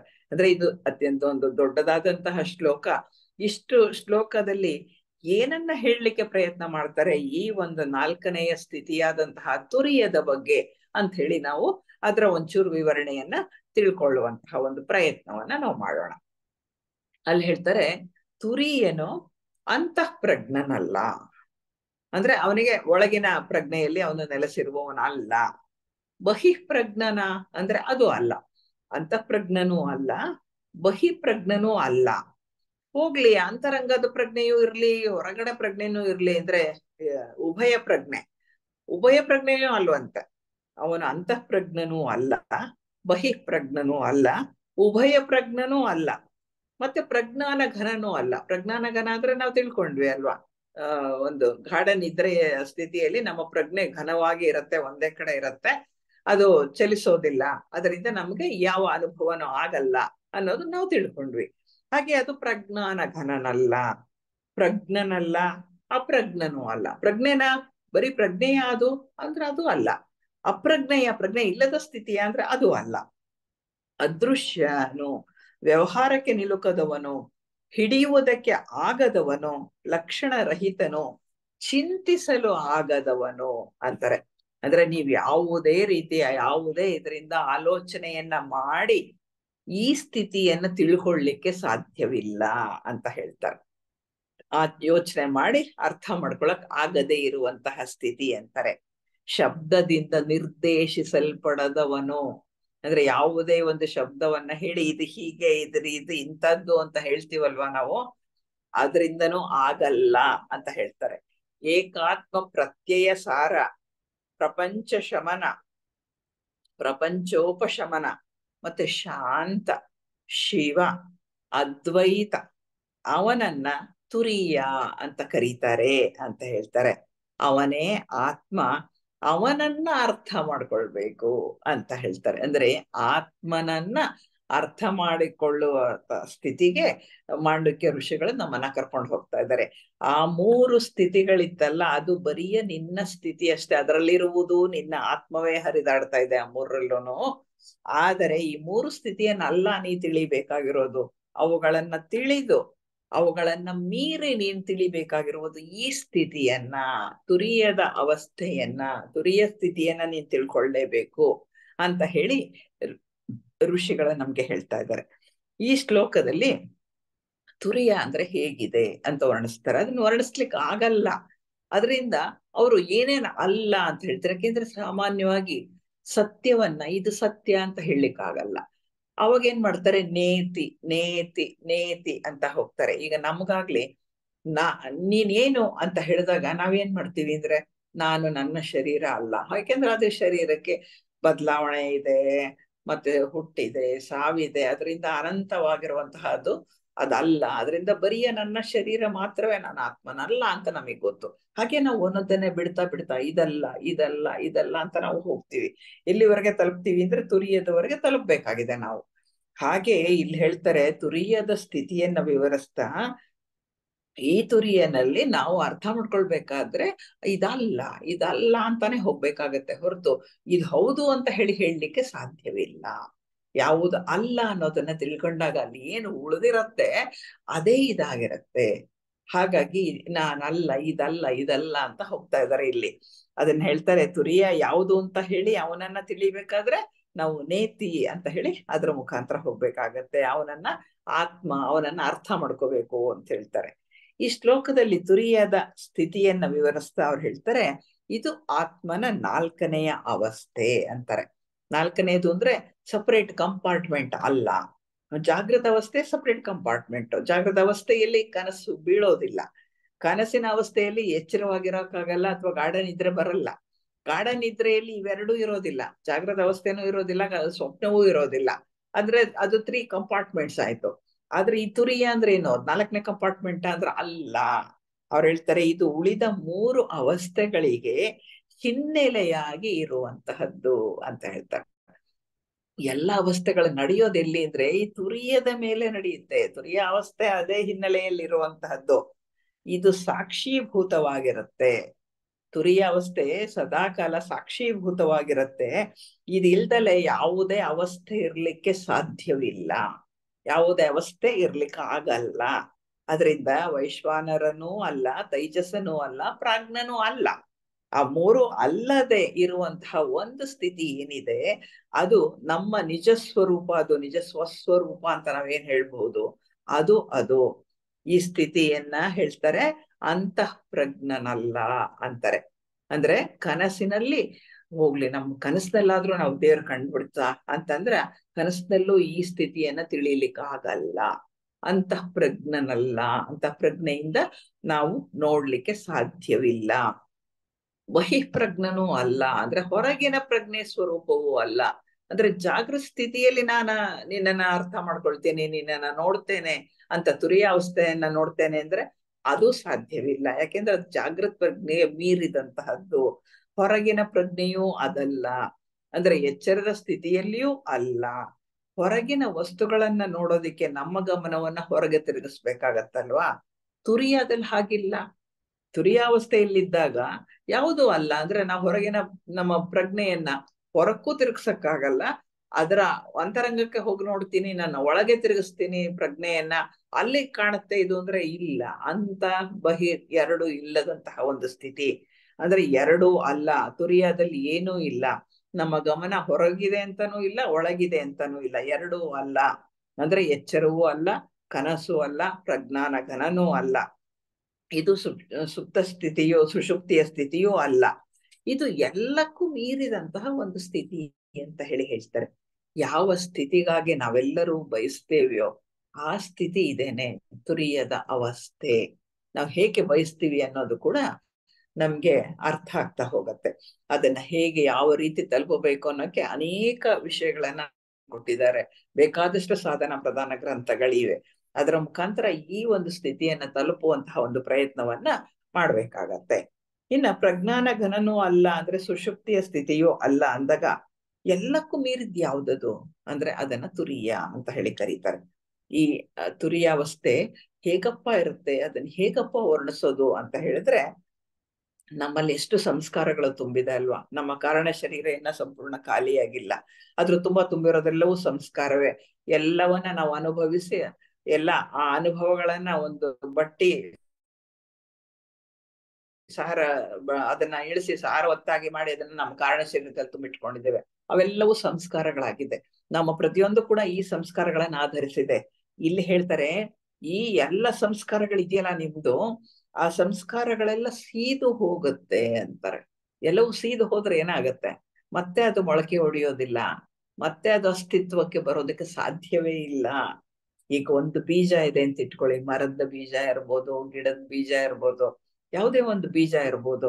ಅದನ್ನ ಆ ಬೀಜ ಹಾಗೆಯೇ ಇಟ್ಟಿದ್ರೆ ಅದೊಂಚೂರು ಮಣ್ಣು ಬಿದ್ದು ಅದಕ್ಕೆ ಸೂಕ್ತವಾದಂತಹ ಒಂದು ವಾತ ಸಿಕ್ಕಿದ್ರೆ ಏನಾಗುತ್ತೆ, ಅದು ಮರವಾಗಿ, ಗಿಡವಾಗಿ, ಅಥವಾ ಒಂದು ಸಸ್ಯ ಬೇರು ಬಿಡತ್ತೆ, ಚಿಗುರು ಬರತ್ತೆ, ಆಮೇಲೆ ಗಿಡ ಆಗತ್ತೆ, ಆಮೇಲೆ ಅದು ಮರದ ಬೀಜ ಆಗಿದ್ರೆ ದೊಡ್ಡ ಮರವೇ ಅದರಿಂದ ಬರುತ್ತೆ ಅಲ್ವಾ. ಅದಕ್ಕೆ ಸೂಕ್ತವಾದ ವಾತಾವರಣ ನಿರ್ಮಾಣ ಆಗ್ಬೇಕು ಅಷ್ಟೆ. ಅವಾಗ ಖಂಡಿತವಾಗಿ ಅದು ಆ ರೀತಿ ಆಗತ್ತೆ. ಅದೇ ಒಂದು ಬೀಜವನ್ನ ನೀವು ಒಂದು ಬಾಂಡ್ಲಿಯಲ್ಲಿ ಹಾಕಿ ಹುರಿದು ಬಿಟ್ರೆ, ಅಥವಾ ಬೆಂಕಿಗೆ ಹಾಕಿ ಸುಟ್ಟು ಬಿಟ್ರೆ ಏನಾಗತ್ತೆ? ಈಗ ಹಲಸಿನ ಬೀಜ, ಆ ಬೀಜ ನೆಟ್ರೆ ಹಲಸಿನ ಮರ ಬರುತ್ತೆ. ಆದ್ರೆ ನೀವು ಹುರಿದು ಬಿಟ್ರೆ ಬರಲ್ಲ, ಮರ ಬರೋದಿಲ್ಲ. ಹಾಗೆ ಒಂದು ವೇಳೆ ಆ ಬೀಜ ನಿಮ್ಮೆಲ್ಲ ಸಂಸ್ಕಾರಗಳನ್ನ ಸುಟ್ಟು ಬಿಟ್ರೆ, ಅಂದ್ರೆ ಈ ರೀತಿ ಹುರಿದು ಬಿಟ್ರೆ, ಅದು ಚಿಗುರೋದಿಲ್ಲ, ಮರ ಆಗಲ್ಲ, ಗಿಡ ಆಗಲ್ಲ. ಅದೇ ರೀತಿ ಹುರಿದ ಬೀಜದಂತೆ ಇದೆ ತುರಿಯಾವಸ್ಥೆ. ಅಂದ್ರೆ ಅಲ್ಲಿಂದ ಮತ್ತೆ ನಾವು ಹಿಂದಕ್ಕೆ ಯಾವ ಇದಕ್ಕೂ ಬಂಧನಕ್ಕೂ ಅಂಟಿಕೊಳ್ಳದ ರೀತಿಯ ಸ್ಥಿತಿಗೆ ನಾವು ತಲುಪ್ತೇವೆ.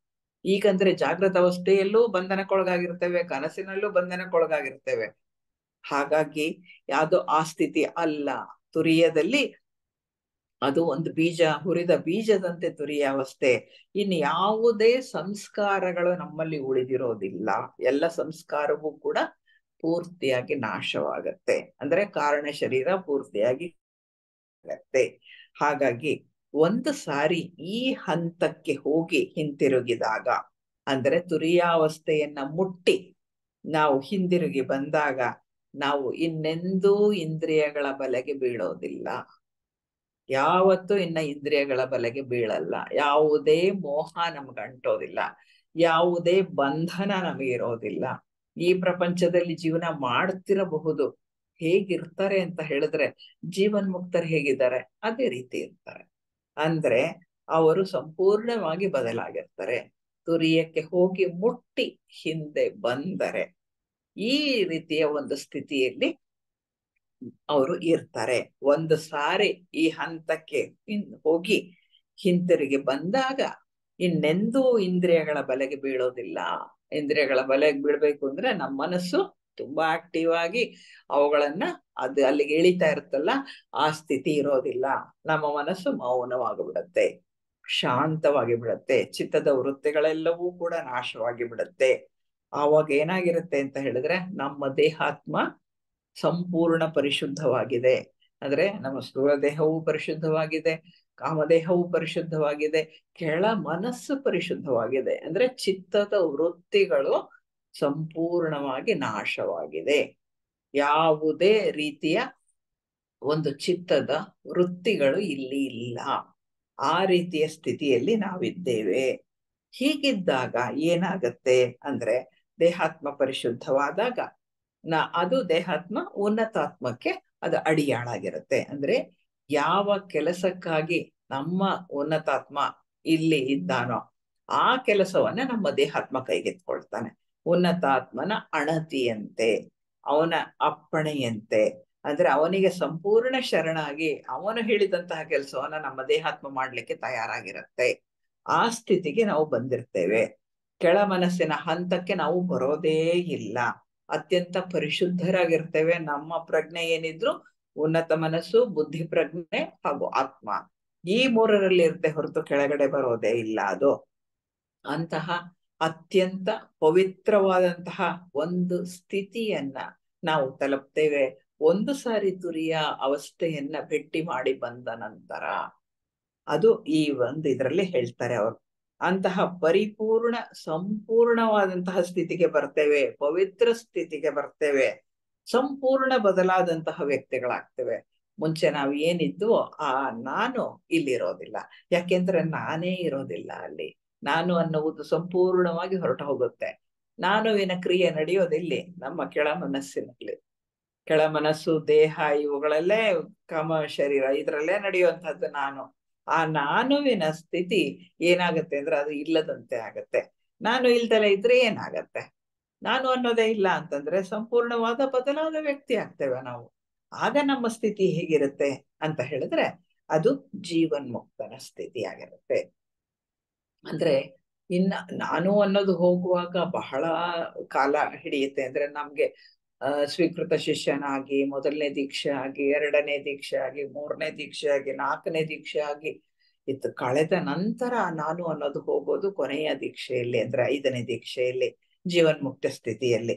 ಅಂದ್ರೆ ಅಲ್ಲಿವರೆಗೂ ಇದು ಸ್ವಲ್ಪ ಸ್ವಲ್ಪ ನಮ್ಮನ್ನ ಕಾಡಿಸ್ತಾನೆ ಇರುತ್ತೆ. ಅಲ್ಲಿವರೆಗೂ ನಮ್ಮಿಂದ ತಪ್ಪುಗಳಾಗುವಂತಹ ಸಾಧ್ಯತೆ ಕೂಡ ಇದ್ದೇ ಇರುತ್ತೆ.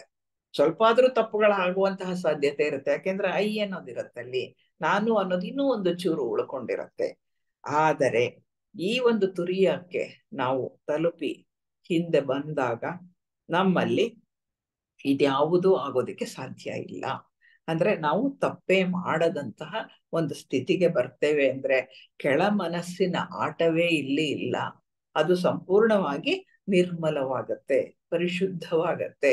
ಉನ್ನತಾತ್ಮನ ಒಂದು ಏನು ವಿಚಾರವನ್ನ ಅವನು ಕೊಡ್ತಾನೆ ಅದನ್ನ ನಡೆಸುವಂತಹ ಒಂದು ಸ್ಥಿತಿಗೆ ನಮ್ಮ ಮನಸ್ಸು ತಲುಪಿರತ್ತೆ. ಅಂದ್ರೆ ಅದರ ವೃತ್ತಿಗಳು ಸಂಪೂರ್ಣವಾಗಿ ಹೊರಟು ಹೋಗ್ಬಿಡುತ್ತೆ. ಹೀಗೆ 1 ಮತ್ತು 2, 3, 4ನೇ ದೀಕ್ಷೆಯಲ್ಲಿ ಸ್ವಲ್ಪ ಆದ್ರೂ ಕೂಡ ತಪ್ಪಾಗೋ ಸಂಭವ ಇರುತ್ತೆ. ಆದ್ರೆ ಜೀವನ್ಮುಕ್ತರಾದ ಮೇಲೆ ತಪ್ಪಾಗುವ ಸಂಭವವೇ ಇಲ್ಲ. ಯಾಕೆ ಅಂತಂದ್ರೆ ಅವ್ರು ತಪ್ಪು ಮಾಡ್ಲಿಕ್ಕೆ ಸಾಧ್ಯವೇ ಇಲ್ಲ. ನಾನು ಅನ್ನೋದಿಲ್ಲ, ಸ್ವಾರ್ಥ ಅನ್ನೋದಿಲ್ದಲೇ ಇದ್ದಾಗ ಅವರು ಬರಿಯ ಈಶ್ವರನ ಸಂಸರಣೆಯ ಯೋಜನೆಗಾಗಿ ಕೆಲಸ ಮಾಡ್ತಾರೆ ಹೊರತು ಬೇರೆ ಯಾವುದೇ ಉದ್ದೇಶ ಅವರಿಗಿಲ್ಲ. ಅವರ ಸ್ವಂತದ್ದು ಅನ್ನೋಂಥದ್ದು ಏನು ಇಲ್ಲ. ಅವ್ರ ಸ್ವಂತವೆಲ್ಲ ಈಶ್ವರನ ಸಂಸರಣೆಯ ಯೋಜನೆಗಾಗಿ ಕೆಲಸ ಮಾಡುವುದು ಮಾತ್ರವೇ. ಹಾಗಾಗಿ ಅವರು ಎಷ್ಟು ಪರಿಶುದ್ಧರಾಗಿರ್ತಾರೋ, ಎಷ್ಟು ಪವಿತ್ರರಾಗಿರ್ತಾರೋ, ಆ ಪವಿತ್ರತೆ ನಮಗೆ ಬರೋದು ಯಾವಾಗ ಅಂದ್ರೆ ತುರಿಯಕ್ಕೆ ನಾವು ಹೋಗಿ ಬಂದ ನಂತರ. ಹಾಗಾಗಿ ತುರಿಯ ಅವಸ್ಥೆ ಬಹಳ ಅಗತ್ಯವಾದಂತಹದ್ದು. ಅದರ ದಿಕ್ಕಿಗೆ ನಮ್ಮ ಪ್ರಯತ್ನ ನಡೀತಾ ಇರುವಂತಹದ್ದು. ನಮ್ಮ ಒಂದು ಪ್ರಯತ್ನ ಜಾಗೃತ ಅವಸ್ಥೆಯಾಗಲಿ, ಸ್ವಪ್ನವಾಗಲಿ, ಸುಷುಪ್ತಿಯಾಗಲಿ ಅಲ್ಲ. ನಮ್ಮ ಸ್ಥಿತಿ ತುರಿಯಾಕಿ ಹೋಗಿ ಬರುವಂತಹದ್ದು ಮಾತ್ರ ಆಗಿರುತ್ತೆ. ಹಾಗಾಗಿ ಯಾವ ಜೀವನ್ಮುಕ್ತನಾದ ಮೇಲೆ ಯಾವುದೇ ತಪ್ಪಾಗುವಂತಹ ಒಂದು ಸಂಭವ ಇಲ್ದಲೇ ಇರುವಂತಹ ಒಂದು ಸ್ಥಿತಿ ಬರುತ್ತಲ್ಲ, ಅದನ್ನ ಏನಂತ ಹೇಳ್ತಾರೆ ಗೊತ್ತಾ? ಒಂದು ಸ್ಪರ್ಶ ಶಿಲೆಗೆ ಕಬ್ಬಿಣ ತಾಕತ್ತಂತೆ. ಕಬ್ಬಿಣ ತಾಕದಾಗ ಏನಾಗುತ್ತೆ, ಆ ಒಂದು ಸ್ಪರ್ಶ ಶಿಲೆ ಇರುತ್ತಲ್ಲ, ಅದರ ಒಂದು ಏನು ಅದರ ಪ್ರಭಾವದಿಂದ ಈ ಒಂದು ಕಬ್ಬಿಣ ಇದೆಯಲ್ಲ, ಕಬ್ಬಿಣದ ಒಂದು ಇಟ್ಟಿಗೆ ಅಂತ ಇಟ್ಕೊಳ್ಳಿ, ಅದು ಚಿನ್ನವಾಗಿ ಬದಲಾಗಿ ಬಿಡುತ್ತೆ. ಚಿನ್ನವಾಗಿ ಬದಲಾದ ನಂತರ ಸ್ಪರ್ಶಮಣಿಯಿಂದ ಅದನ್ನ ದೂರ ಇಟ್ಟರೂ ಕೂಡ ಅದು ಯಾವತ್ತೂ ಚಿನ್ನವೇ ಆಗಿ ಉಳಿದಿರುತ್ತೆ ಹೊರತು ಅದು ಮತ್ತೆ ಕಬ್ಬಿಣವಾಗೋದಿಲ್ಲ. ಅದೇ ರೀತಿಯಲ್ಲಿ ಒಬ್ಬ ವ್ಯಕ್ತಿ ಒಮ್ಮೆ ಆ ಸ್ಥಿತಿಗೆ ಹೋಗಿ ಹಿಂತಿರುಗಿ ಬಂದ ನಂತರ ಹಿಂದಿನ ಅದೇನು ಇತ್ತು ವ್ಯವಹಾರ ಮಾಡ್ತಾ ಇದ್ದ ಯಾವುದೂ ಉಳಿದಿರುವುದಿಲ್ಲ. ಎಲ್ಲವೂ ಕೂಡ ಸಂಪೂರ್ಣವಾಗಿ ನಿಸ್ವಾರ್ಥ ಸ್ಥಿತಿಯಲ್ಲಿ ಬರೀ ಈಶ್ವರನ ಯೋಜನೆಗಾಗಿ ಕೆಲಸ ಮಾಡುವಂತಹ ಒಂದು ಸ್ಥಿತಿಗೆ ಅವನು ಮುಟ್ಟಿರ್ತಾನೆ. ಅಂತ ಸ್ಥಿತಿ ಬಂದಿರುತ್ತೆ. ಸ್ಪರ್ಶ ಶಿಲೆಗೆ ಕಬ್ಬಿಣ ತಾಕಿದಾಗ ಅದು ಚಿನ್ನ ಆಗತ್ತಲ್ವಾ, ಆನಂತರ ಆ ಚಿನ್ನನ ನೀವು ಎಲ್ಲಿಟ್ರು ಚಿನ್ನನೇ ಆಗಿರುತ್ತೆ ಹೊರತು ಮತ್ತೆ ಕಬ್ಬಿಣ ಆಗೋಕ್ಕಾಗೋದಿಲ್ಲ. ಅದೇ ರೀತಿಯಲ್ಲಿ ನಮ್ಮ ಸ್ಥಿತಿ ಕೂಡ ತುರಿಯಕ್ಕೆ ಹೋಗಿ ಬಂದ ನಂತರ ಹಾಗೆ ಇರತ್ತೆ. ಈ ಸ್ಥಿತಿನಲ್ಲಿರುವಂತಹವ್ರಿಗೆ ಅಜ್ಞಾನ ಅಂದ್ರೆ ಏನು ಅಂತ ಗೊತ್ತೇ ಇರೋದಿಲ್ಲ. ಯಾಕೆಂದ್ರೆ ಏನನ್ನ ಯಾವ ಕ್ಷಣದಲ್ಲಿ ತಿಳ್ಕೊಳ್ಬೇಕು ಅದನ್ನ ತಿಳ್ಕೊಳ್ಳಿಕ್ಕೆ ಸಾಧ್ಯ ಇರುವಂತಹ ಜ್ಞಾನಿಗಳಾಗಿರ್ತಾರೆ. ದೇಶ ಕಾಲಗಳಿಗೆ ಅತೀತರಾಗ್ಬಿಡ್ತಾರೆ. ಯಾಕೆಂದ್ರೆ ತುರಿಯಕ್ಕೆ ದೇಶ ಕಾಲಗಳ ಮಿತಿ ಇಲ್ಲ. ಹಾಗಾಗಿ ಅದು ದೇಶ ಕಾಲಗಳಿಗೆ ಅವರು ಮೀರಿದಂತಹ ಒಂದು ಸ್ಥಿತಿನಲ್ಲಿ ಇರ್ತಾರೆ, ಅತೀತರಾಗ್ಬಿಟ್ಟಿರ್ತಾರೆ. ಜ್ಞಾನಕ್ಕೂ ಮೀರಿದಂತಹ ಸ್ಥಿತಿ ಅದು. ಜ್ಞಾನ ಅಂದ್ರೆ ನಾವು ಇಷ್ಟಿದೆ ಅಷ್ಟಿದೆ ನಮ್ಗೆ ಅದು ಗೊತ್ತು ನಮ್ಗೆ, ಅದೆಲ್ಲ ಜ್ಞಾನಕ್ಕೂ ಮೀರಿದಂತಹ ಸ್ಥಿತಿ ಅಂತ ಹೇಳ್ತಾರೆ. ಯಾಕೆ ಅದನ್ನ ಏನ್ ಹೇಳ್ಬಹುದು ಅಂದ್ರೆ ಏನೂ ಹೇಳಲಿಕ್ಕಾಗಲ್ಲ.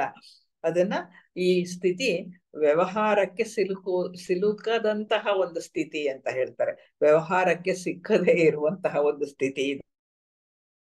ಅಂದ್ರೆ ನಮ್ಮ ಇಂದ್ರಿಯಗಳ ಅಳತೆಗೆ ಈ ಒಂದು ಸ್ಥಿತಿ ಸಿಗೋದಿಲ್ಲ. ನಮ್ಮ ಇಂದ್ರಿಯಗಳ ಅಳತೆಗೆ ಸಿಕ್ಕಿದ್ರೆ ಏನಾಗುತ್ತೆ, ಇಷ್ಟು ಉದ್ದ, ಇಷ್ಟು ಗಾತ್ರ, ಇದು ಹೀಗಿದೆ, ಗಟ್ಟಿಗಿದೆ, ತೆಳ್ಳಗಿದೆ, ಹಂಗಿದೆ, ಹಿಂಗಿದೆ, ಏನೇನ್ ಬೇಕೋ ಅದನ್ನ ನೋಡಿ ಇಂದ್ರಿಯಗಳಿಂದ ನಾವು ತಿಳ್ಕೊಂಡ್ಬಿಡ್ತೀವಲ್ವಾ. ಇದು ತಿಳ್ಕೊಳಕ್ಕಾಗಲ್ಲ, ಇಂದ್ರಿಯಗಳಲ್ಲಿ ಕೆಲಸ ಮಾಡಲ್ಲ. ಹಾಗಾಗಿ ಇಂದ್ರಿಯಗಳ ಅಳತೆಗೆ ಸಿಗದೇ ಇರುವಂತಹ ಒಂದು ಸ್ಥಿತಿ. ಅಂದ್ರೆ ತುರಿಯಕ್ಕೆ ಗುಣಗಳು ಯಾವುದೂ ಇಲ್ಲ, ಗುಣಾತೀತವಾದಂತಹದ್ದು ಯಾವುದೇ ಗುಣಗಳಿಲ್ಲ. ಮತ್ತೆ ಈ ಸ್ಥಿತಿಯನ್ನ ನಾವು ಆಲೋಚನೆ ಮಾಡಿ ತಿಳ್ಕೊಂಡ್ಬಿಡೋಣವಾ, ಹೀಗಿರ್ಬೋದಾ ಹಾಗಿರ್ಬೋದಾ, ಏನಾರು ಕಲ್ಪನೆ ಮಾಡಿ ಕನಸು ಕಟ್ಟಿ ಇದು ಹಿಂಗೆ ಇರುತ್ತೆ ಅಂತ ತಿಳ್ಕೊಳ್ಬಹುದಾ ಅಂತ ಹೇಳಿದ್ರೆ ಇಲ್ಲ, ತಿಳ್ಕೊಳಕ್ ಆಗಲ್ಲ. ಆ ಸ್ಥಿತಿಯನ್ನ ಯೋಚನೆ ಮಾಡಿ ತಿಳ್ಕೊಳ್ಳೋಕ್ ಆಗಲ್ಲ. ಯಾಕೆ ಅಂದ್ರೆ ಮನಸ್ಸಿನ ಮುಖಾಂತರ, ಮನಸ್ಸು ಇಲ್ಲಿ ಕೆಲಸ ಮಾಡಲ್ಲ. ನಾವು ಮನಸಾತೀತಕ್ಕೆ ಹೋದಾಗ ಮಾತ್ರವೇ ತುರಿಯಕ್ಕೆ ಹೋಗಕ್ಕಾಗೋದು. ಹಾಗಾಗಿ ಮನಸಾತೀತ ಸ್ಥಿತಿಯಲ್ಲಿ ಈ ಸ್ಥಿತಿ ಇರೋದ್ರಿಂದ ನಮ್ಮ ಚಿಂತನೆಗೆ ಇದು ಸಿಕ್ಕೋದಿಲ್ಲ. ಆಲೋಚನೆ ಮಾಡಿ ತುರಿಯ ಅಂದ್ರೆ ಹೀಗಿದೆ ಹಾಗಿದೆ ಅಂಗಭವ್ಯವಾಗಿದೆ ಹಿಂಗಿದೆ ಇಷ್ಟ ಆನಂದ ಇದೆ ಅಷ್ಟ ಆನಂದ ಇದೆ ಅಂತ ಯಾರಾದ್ರೂ ಹೇಳಿದರೆ ಸಾಧ್ಯ ಇಲ್ಲದಂತಹ ಸ್ಥಿತಿ. ಅದ್ಯಾವುದನ್ನು ಇದು ಸೂಚಿಸುವುದಿಲ್ಲ. ಯಾವುದೇ ಚಿಂತನೆಗೆ ಸಿಗದಂತಹ ಒಂದು ಸ್ಥಿತಿ. ಅಂದ್ರೆ ಯಾವುದೇ ಶಬ್ದವನ್ನ ಉಪಯೋಗಿಸಿ ಈ ತುರಿಯದ ಸ್ಥಿತಿಯನ್ನ ವರ್ಣಿಸೋದಕ್ಕೆ ಸಾಧ್ಯ ಇಲ್ಲ. ಯಾಕೆಂದ್ರೆ ಪದಗಳಿಗೆ ನಿರ್ದಿಷ್ಟವಾದಂತಹ ಅರ್ಥ ಇದೆ. ಯಾವುದೇ ಒಂದು ಪದವನ್ನ ತಗೊಂಡ್ರೆ, ಈಗ ಇದನ್ನ ಒಂದು ಹಾಳೆ ಅಂದ್ರೆ ಅದು ಹಾಳೆನೆ, ಇದು ಪೆನ್ನು ಪೆನ್ನೆ, ಇದು ಲೋಟ, ಇದು ಇಂಥದ್ದು. ಆ ಪದಕ್ಕೆ ಅದು ಒಂದು ಅರ್ಥ, ಸ್ಪಷ್ಟವಾದ ಅರ್ಥ ಇರುತ್ತೆ. ಹಾಗಾಗಿ ಪದಗಳಿಗೆ ನಿರ್ದಿಷ್ಟವಾದ ಅರ್ಥಗಳಿದೆ. ಈ ಸ್ಥಿತಿ ಇದೆಯಲ್ಲ ತುರಿಯದ ಅವಸ್ಥೆ, ಅದು ಈ ಎಲ್ಲ ಅರ್ಥಗಳಿಗೆ ಮೀರಿದಂತಹ ಒಂದು ಸ್ಥಿತಿ. ಮನಸಾತೀತ ಸ್ಥಿತಿ, ಇಂದ್ರಿಯಾತೀತ ಸ್ಥಿತಿ, ಜೊತೆಗೆ ಎಲ್ಲ ಅರ್ಥಗಳಿಗೂ ಮೀರಿದಂತಹ ಒಂದು ಸ್ಥಿತಿ. ಅದರಿಂದ ನಮ್ಗೆ ವರ್ಣನೆ ಮಾಡ್ಲಿಕ್ಕೆ ಸಾಧ್ಯವಿಲ್ಲ ಅಂತ ಹೇಳ್ತಾರೆ. ಹೌದಪ್ಪ, ಇಷ್ಟೆಲ್ಲ ಹೇಳಿದ್ರು ಈ ಋಷಿ ಮಾಂಡಕ್ಯ ಋಷಿಗಳು. ಹಾಗಾದ್ರೆ ಹೇಗೆ ಅರ್ಥ ಮಾಡ್ಕೊಳ್ಳೋದು ಅದನ್ನ? ನಮ್ಗೇನಾದ್ರೂ ಒಂದ್ ಚೂರಾದ್ರೂ ತಿಳಿಬೇಕಲ್ವಾ? ಆ ಸ್ಥಿತಿ ಹೇಗಿದೆ ಅಂತ ತಿಳಿದ್ರಾದ್ರೂ ಅದ್ರ ಕಡೆ ಪ್ರಯತ್ನ ಮಾಡ್ತೀವಲ್ವಾ ಅಂತ ಹೇಳಿದ್ರೆ, ಹೇಗೆ ಊಹಿಸ್ಕೊಳ್ಳೋದು ಅಥವಾ ಹೇಗೆ ತಿಳ್ಕೊಳ್ಳೋದು ಅಂದ್ರೆ, ಬೇರೆ ವಸ್ತುಗಳನ್ನ ಊಹಿಸಿದಂತೆ ಇದನ್ನ ಊಹಿಸೋದಿಕ್ಕೆ ಸಾಧ್ಯ ಇಲ್ಲ. ಈಗ ಇಲ್ಲೇ ಕೂತ್ಕೊಂಡು ನಾ ಯಾವತ್ತೂ ಹಿಮಾಲಯ ಪರ್ವತ ನೋಡೇ ಇಲ್ಲ ಅಂದ್ರೆ ಅದು ಹೀಗಿರಬಹುದು ಅಂತ ಊಹೆ ಮಾಡ್ಕೊಳ್ಬಹುದು ಕೂತ್ಕೊಂಡು. ಅಂದ್ರೆ ಹಿಂಗ್ ಮಂಜು ಮುಸ್ಕಿರುತ್ತಂತೆ, ಹಿಂಗೆಲ್ಲ ಇರುತ್ತಂತೆ ಅಂತ ಕಲ್ಪನೆ ಮಾಡ್ಕೋಬಹುದು. ಆದ್ರೆ ಈ ತುರಿಯಾವಸ್ಥೆಯನ್ನ ಏನ್ ಮಾಡಕ್ಕಾಗತ್ತೆ? ಏನು ಮಾಡಕ್ಕಾಗಲ್ಲ. ಅದನ್ನ ಊಹೆ ಮಾಡ್ಕೊಳ್ಳಿಕ್ಕೆ ಸಾಧ್ಯ ಇಲ್ಲ. ಅದಕ್ಕೇನ್ ಹೇಳ್ತಾರೆ ಅಂದ್ರೆ, ಇದು ಏಕಾತ್ಮ ಪ್ರತ್ಯಯ ಸಾರ ಅಂತ ಕರೀತಾರೆ. ಅಂದ್ರೆ ಏಕಾತ್ಮ ಪ್ರತ್ಯಯ ಸಾರ ಅಂದ್ರೆ ಅದೇ ಎಚ್ಚರ, ಅದೇ ಕನಸು, ಅದೇ ತನಿನಿದ್ರೆಯ ಹಿಂದೆ ಇರುವಂತಹದ್ದು. ಅದರ ಮೇಲೆ ಇವೆಲ್ಲ ಹಂತಗಳು ಕೂಡ ಒಂದೊಂದಾಗಿ ಬರುತ್ತೆ ಅಷ್ಟೇ. ಇವು ಒಂದೊಂದು ಬಂದಾಗ ಇನ್ನೊಂದು ಇರೋದಿಲ್ಲ. ಒಂದೊಂದು ಕೂಡ ಬರೋದು ಇಲ್ಲಿದ್ರೆ ಈ ಹಂತ, ಈ ತುರಿಯಾವಸ್ಥೆಯ ಹಿನ್ನೆಲೆಯಲ್ಲಿ ಇವೆಲ್ಲವೂ ಒಂದರ ಹಿಂದೆ ಒಂದು ಬರುತ್ತೆ. ಅದರಿಂದ ಇದು ಏಕಾತ್ಮ ಪ್ರತ್ಯಯ ಸಾರ ಅಂತಾರೆ. ಅದಿರೋದ್ರಿಂದಾನೆ, ಅಂದ್ರೆ ತುರಿಯಾವಸ್ಥೆ ಇರೋದ್ರಿಂದಲೇ ಈ ಮೂರು ಸ್ಥಿತಿಗಳನ್ನ ಮನುಷ್ಯರು ಅನುಭವಿಸೋದಿಕ್ಕೆ ಸಾಧ್ಯ. ಅಂದ್ರೆ ನಮಗೆ ತುರಿಯಾವಸ್ಥೆ ಇಲ್ವಾ, ನಮ್ಗದನ್ನ ಮುಟ್ಟಕ್ಕಾಗಲ್ವಾ ಅಂದ್ರೆ ಹಾಗೆ ಆಗತ್ತೆ. ಅದಿರೋದ್ರಿಂದಾನೇ ನಾವ್ ಇದನ್ನೆಲ್ಲ ಅನುಭವಿಸೋದಿಕ್ಕೆ ಸಾಧ್ಯ ಆಗಿರೋದು. ಆ ತುರಿಯಾವಸ್ಥೆಯ ಹಿನ್ನೆಲೆಯಲ್ಲಿಯೇ ಜಾಗೃತ, ಸ್ವಪ್ನ ಮತ್ತು ಸುಷುಪ್ತಿ ಸ್ಥಿತಿಗಳು ಬರ್ತಾ ಇರೋದು ನಮಗೆ. ಅದನ್ನ ನಾವು ಅರ್ಥ ಮಾಡ್ಕೊಂಡ್ರೆ ನಮ್ಮ ಒರಿಜಿನಲ್ ಏನಿದೆ, ನಮ್ಮ ನಿಜತ್ವ ಏನಿದೆ, ಅದು ತುರಿಯಾವಸ್ಥೆನೇ, ಈ ಮೂರು ಅವಸ್ಥೆಗಳಲ್ಲ. ಅದು ನಮ್ಗೆ ಅರ್ಥ ಆಗತ್ತೆ. ಅಂದ್ರೆ ಕನಸು ಮತ್ತು ತನಿನಿದ್ರೆಯ ಹಿಂದೆ ಇರುವಂತಹದ್ದು, ಎಚ್ಚರದ ಹಿಂದೆ ಇರುವಂತಹದ್ದು ಎಲ್ಲವೂ ತುರಿಯವೇ. ಅದರಿಂದ ಅದಿರೋದ್ರಿಂದಾನೇ ಈ ಮೂರು ಸ್ಥಿತಿಗಳನ್ನ ನಮಗೆ ಅನುಭವಿಸ್ಲಿಕ್ಕೆ ಸಾಧ್ಯ. ತುರಿಯ ಇರೋದ್ರಿಂದಾನೇ ನಾವು ಎಚ್ಚೆತ್ತ ಸ್ಥಿತಿಯಲ್ಲಿ ಇರ್ತೇವೆ, ತುರಿಯ ಇರೋದ್ರಿಂದಾನೇ ನಾವು ಕನಸನ್ನ ಕಾಣ್ತೇವೆ, ತುರಿಯ ಇರೋದ್ರಿಂದಾನೇ ನಾವು ಗಾಢನಿದ್ರೆಯಲ್ಲಿ ಲೀನರಾಗ್ತೇವೆ. ಹಾಗಾಗಿ ತುರಿಯ ಅನ್ನೋದು ಇದೆ ಅನ್ನೋದು ನಮ್ಗೆ ಅರ್ಥ ಆಗುತ್ತೆ. ಆ ತುರಿಯ ಇರೋದ್ರಿಂದಲೇನೆ ಈ ಎಲ್ಲ ಅವಸ್ಥೆಗಳನ್ನ ಅನುಭವಿಸಕ್ಕೆ ಸಾಧ್ಯ. ಹಾಗಾಗಿ ಅವನೇ ಈ ಮೂರೂ ಅವಸ್ಥೆಗಳಿಗೆ ಸಾಕ್ಷೀಭೂತವಾಗಿ ಇರತ್ತೆ. ಅದು ಸಾಕ್ಷೀಭೂತವಾಗಿ ಈ ಒಂದು ಅವಸ್ಥೆ ಇರತ್ತೆ. ಈ ಅವಸ್ಥೆಯನ್ನ ಅರ್ಥ ಮಾಡ್ಕೊಳ್ಳಕ್ಕೆ ಸಾಧ್ಯ ಇಲ್ಲ. ಈ ತುರಿಯದಲ್ಲಿ ಯಾವುದೇ ಪ್ರಪಂಚವಿಲ್ಲ ಅಂತ ಹೇಳ್ತಾರೆ. ಪ್ರಪಂಚ ಅಂದ್ರೇನು? ನಮ್ಮ ಮನಸ್ಸು ಕುಣಿದಂತೆ ನಮ್ಮ ಪ್ರಪಂಚ ನಡೀತಾ ಇರ್ತದೆ. ಇಲ್ಲಿ ಮನಸ್ಸಿಲ್ದೆ ಇರೋದ್ರಿಂದ ಪ್ರಪಂಚವೇ ಇಲ್ಲ ಅಂತಾರೆ. ಈಗ ಒಂದು ಉದಾಹರಣೆಯಿಂದ ತಿಳ್ಕೊಬೋದಪ್ಪ. ಏನು ಅಂತ ಹೇಳಿದ್ರೆ, ನಾವೆಲ್ಲರೂ ಸಮುದ್ರ ನೋಡಿದೀವಲ್ವಾ? ಅಡಿಯಾರ್ಗ್ ಹೋದಾಗ್ಲೂ ನಾವು ಬೀಚಲ್ಲಿ ಸಮುದ್ರ ನೋಡ್ತೀವಿ. ಅಲ್ಲಿ ಸಮುದ್ರದ ಮೇಲೆ ಎಷ್ಟು ಅಲೆಗಳು ಬರ್ತಾನೆ ಇರತ್ತೆ ಅಲ್ವಾ? ಒಂದು ಚಿಕ್ಕ ಅಲೆ ಬರುತ್ತೆ, ಇನ್ನೊಂದು ದೊಡ್ಡ ಅಲೆ ಬರುತ್ತೆ, ಅದ್ರ ಹಿಂದೆ ಇನ್ನೊಂದು ಅಲೆ ಬರುತ್ತೆ, ಬರ್ತಾನೆ ಇರುತ್ತೆ, ಅಲೆಗಳು ಬರ್ತಾ ಇರುತ್ತೆ. ಆದರೆ ಒಂದು ವೇಳೆ ನಾವು ಸ್ವಲ್ಪ ಆಳದ ಸಮುದ್ರಕ್ಕೆ ಹೋಗಿ ಸಮುದ್ರದ ಒಳಕ್ಕೆ ಇಳಿದರೆ ಏನಾಗತ್ತೆ? ಆಳಕ್ಕೆ ಇಳಿದಾಗ ಅಲ್ಲಿ ಅಲೆಗಳೇ ಇರೋದಿಲ್ಲ, ಶಾಂತವಾದ ಪ್ರಶಾಂತ ಸಮುದ್ರ. ಅಂದ್ರೆ ಸಮುದ್ರದ ಮೇಲ್ಮೈಯಲ್ಲಿ ಅಲೆಗಳೇ ಅಲೆಗಳು, ಪ್ರತಿಯೊಂದು ಇದು ಒಂದರ ಹಿಂದೆ ಒಂದರಂತೆ ಅಲೆಗಳು ಬರ್ತಾನೆ ಇರುತ್ತೆ. ಅದೇ ಸಮುದ್ರದ ಒಳಭಾಗದಲ್ಲಿ ಏನಾಗಿದೆ? ಪ್ರಶಾಂತವಾದಂತಹ ಸಮುದ್ರ. ಅದೇ ರೀತಿ ತುರಿಯದ ಅವಸ್ಥೆ. ತುರಿಯ ಸಂಪೂರ್ಣ ಶಾಂತವಾಗಿರುತ್ತೆ. ಆ ಶಾಂತತೆಯ ಮೇಲೆ ಎಚ್ಚರ, ಕನಸು, ತನಿ ನಿದ್ರೆ ಅನ್ನುವಂತಹ ಅಲೆಗಳು ಒಂದರ ಹಿಂದೆ ಒಂದರಂತೆ ಹೇಳ್ತಾ ಇದೆ. ಹಾಗಾಗಿ ತುರಿಯ ಅಂದ್ರೆ ಆಳ ಸಮುದ್ರದಲ್ಲಿರುವ ಪ್ರಶಾಂತತೆ, ಮೇಲೆ ಏಳುವ ಅಲೆಗಳೇ ಈ ಮೂರು ಸ್ಥಿತಿಗಳು. ಎಲ್ಲವೂ ನಮ್ಮದೇ ಸ್ಥಿತಿಗಳು. ತುರಿಯ ಅನ್ನೋದು ನಮ್ಮ ನಿಜ ಸ್ಥಿತಿ ಅಂತ ಹೇಳಿ ಅರ್ಥ ಮಾಡ್ಕೊಳ್ತೇವೆ. ಅದೇ ರೀತಿ ತುರಿಯದ ಆಳ ಇದೆಯಲ್ಲ, ಅದು ಬರೀ ಶಾಂತ. ಅದು ಮೇಲೆ ಏನಾಗುತ್ತೆ? ಮೇಲ್ಗಡೆ ಎಚ್ಚರ, ಕನಸು, ತನಿ ನಿದ್ರೆ ಅನ್ನುವಂತಹ ಸ್ಥಿತಿಗಳು ಒಂದರ ಮೇಲೆ ಒಂದರಂತೆ ಬರ್ತಾ ಇರತ್ತೆ. ಅವಾಗ ಈ ಸ್ಥಿತಿಯನ್ನ ಬಿಟ್ಟು ನಾವು ಸ್ವಲ್ಪ ಆಳಕ್ಕೆ ಇಳಿದರೆ, ಅಂದ್ರೆ ಅಲೆಗಳಿಂದ ಇನ್ನ ಸ್ವಲ್ಪ ಒಳಭಾಗಕ್ಕೆ ನಾವು ಹೋದರೆ ಏನಾಗತ್ತೆ? ಆವಾಗ ಒಮ್ಮೆ ತುರಿಯದಲ್ಲಿ ನೆಲೆಸಿದ್ರೆ ಪರಮ ಶಾಂತಿಯಿಂದ ಇರ್ಲಿಕ್ಕೆ ಸಾಧ್ಯವಿದೆ. ಯಾಕೆಂದ್ರೆ ಕಡಲಿನ ಆಳ ಎಷ್ಟು ಪರಮ ಶಾಂತಿಯುತವಾಗಿರುತ್ತೋ ಅಷ್ಟೇ ಶಾಂತಿ ಈ ತುರಿಯದಿಂದ ನಮ್ಗೆ ಸಿಗತ್ತೆ. ಹೀಗಿರ್ತಾರೆ. ಅದಕ್ಕೆ ಭಗವಾನ್ ಬುದ್ಧರನ್ನ ನೆನೆಸ್ಕೋಬಹುದು. ಪರಮ ಕರುಣೆಯಿಂದ ಎಲ್ಲ ಜೀವಿಗಳಿಗೂ ಕೂಡ ಅವರ ದುಃಖವನ್ನ ಕಳ್ಕೊಳ್ಳೋದಿಕ್ಕೆ ಅವರು ಸಹಾಯ ಮಾಡಿದ್ರು. ಭಗವಾನ್ ಬುದ್ಧರು ಎಷ್ಟು ಪ್ರಶಾಂತವಾಗಿದ್ರು. ಎಲ್ಲರ ದುಃಖವನ್ನ ತಾನು ತಗೊಂಡು, ಅಯ್ಯೋ ಇವ್ರಿಗೆ ಹೀಗಂತೆ, ಅವ್ರಿಗೆ ಹಾಗಂತೆ ಅಂತ ಯಾವತ್ತಾದ್ರೂ ಅವರು ಅಲುಗಾಡದ್ರ? ಅಂದ್ರೆ ಇಲ್ಲವೇ ಇಲ್ಲ. ಅವ್ರಿಗೇನ್ ತೊಂದರೆ ಆದ್ರೂ ಅಲುಗಾಡಿದ್ರ? ಇಲ್ಲ. ಪರಮ ಶಾಂತಿಯಿಂದ ಇದ್ರು. ಯಾಕೆ?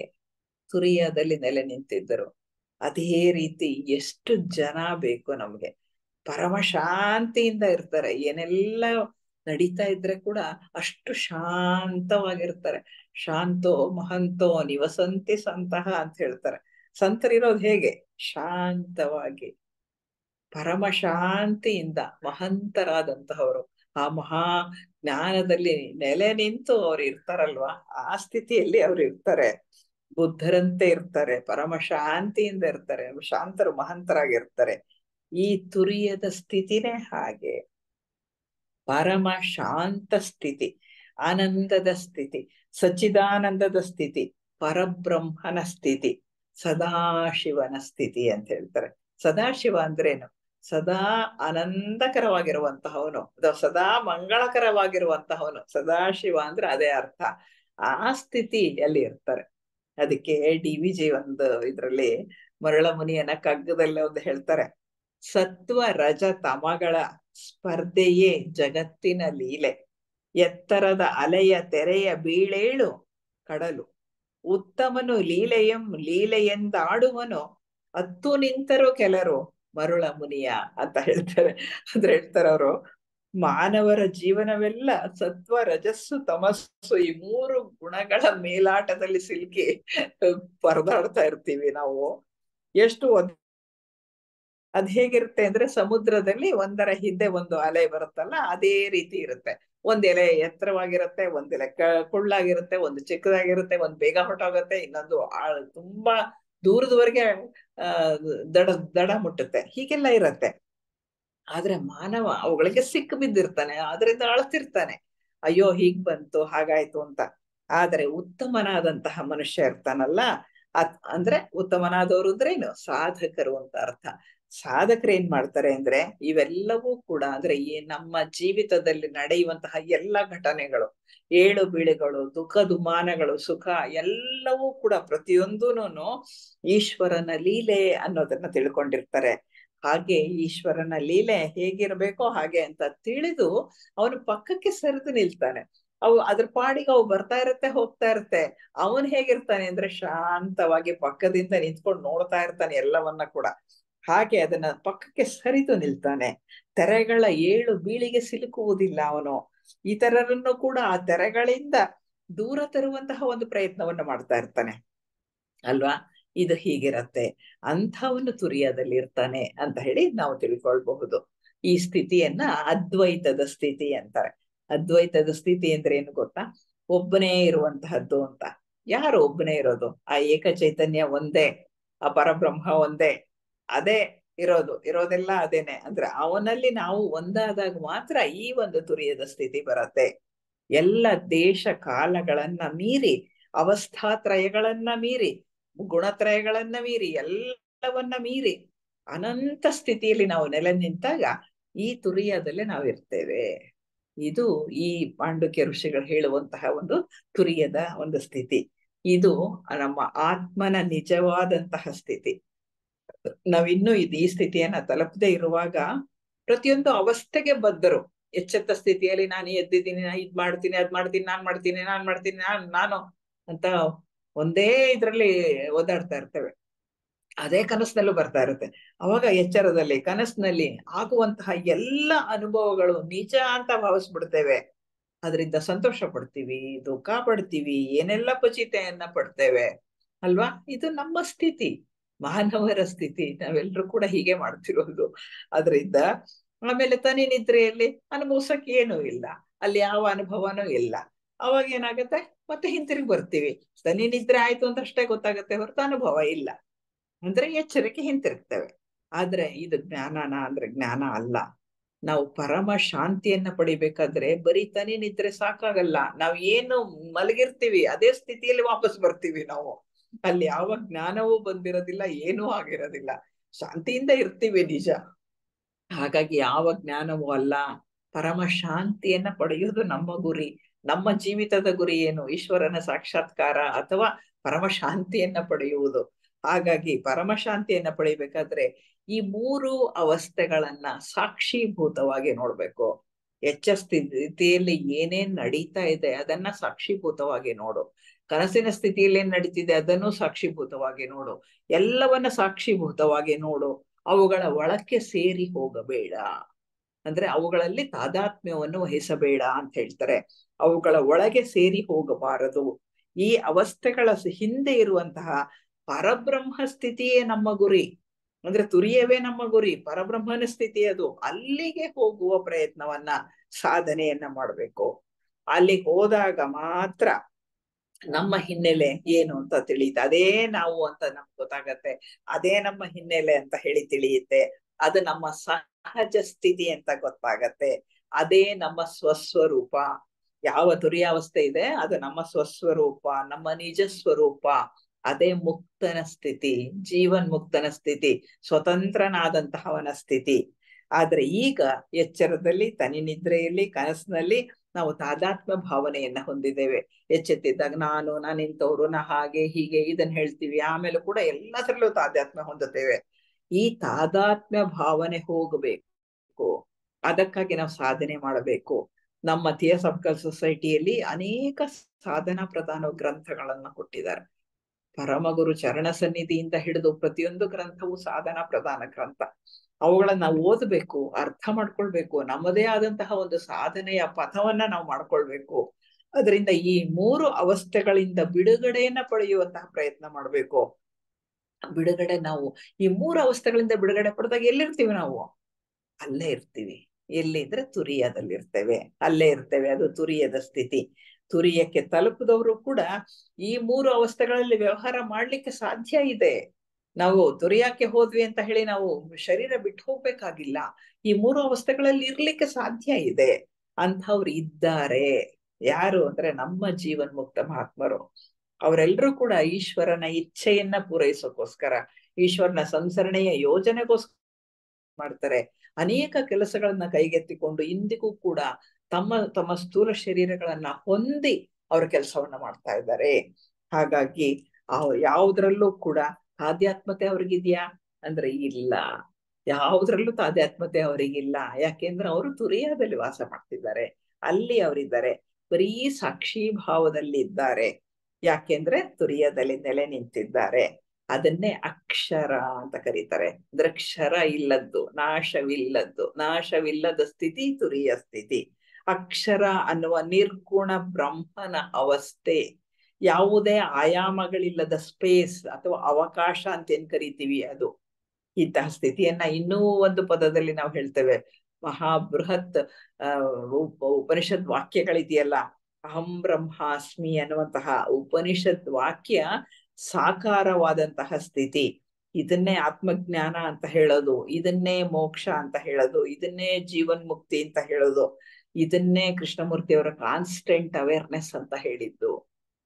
ಈ ಎಲ್ಲವೂ ಅದೇ ನಿಜವಾದ ನಾವು, ಅದೇ ನಮ್ಮ ಸ್ವಸ್ವರೂಪ. ಈ ಸ್ಥಿತಿಗೆ ತಲುಪಬೇಕು ನಾವು. ಈ ಸ್ಥಿತಿಯನ್ನ ತಲುಪಲಿಕ್ಕೆ ಓಂಕಾರ ನಮ್ಗೆ ಏಣಿಯಂತೆ ಸಹಾಯ ಮಾಡುತ್ತೆ. ಒಂದೊಂದು ಸ್ಥಿತಿಯನ್ನ ಕೂಡ ಎಚ್ಚರದಿಂದ ಗಮನಿಸಿ ಅದ್ರೊಳಗೆ ಸೇರಿ ಹೋಗೋದನ್ನ ನಿಲ್ಲಿಸ್ಬೇಕಾಗತ್ತೆ ನಾವು. ಹಾಗೆ ಅವುಗಳಲ್ಲಿ ಸೇರಿ ಹೋಗದೆ ಆ ಸಾಕ್ಷಿ ಭಾವದಿಂದ ನೋಡೋದನ್ನ ಕಲ್ತ್ಕೊಂಡಾಗ ತುರಿಯಕ್ಕೆ ನಾವು ಬೇಗ ಹೋಗ್ಲಿಕ್ಕೆ ಸಾಧ್ಯ ಆಗತ್ತೆ. ಇದು ಈ ಒಂದು ಸ್ಥಿತಿ. ಈ ಒಂದು ಅವಕಾಶವನ್ನು ಮಾಡಿಕೊಟ್ಟಂತಹ ಫೆಡರೇಷನ್ ಅವರಿಗೆ ನನ್ನ ಅನಂತ ವಂದನೆಗಳನ್ನ ಈ ಮುಖಾಂತರ ತಿಳಿಸ್ತಾ ಇದ್ದೇನೆ. ನಮಸ್ಕಾರ.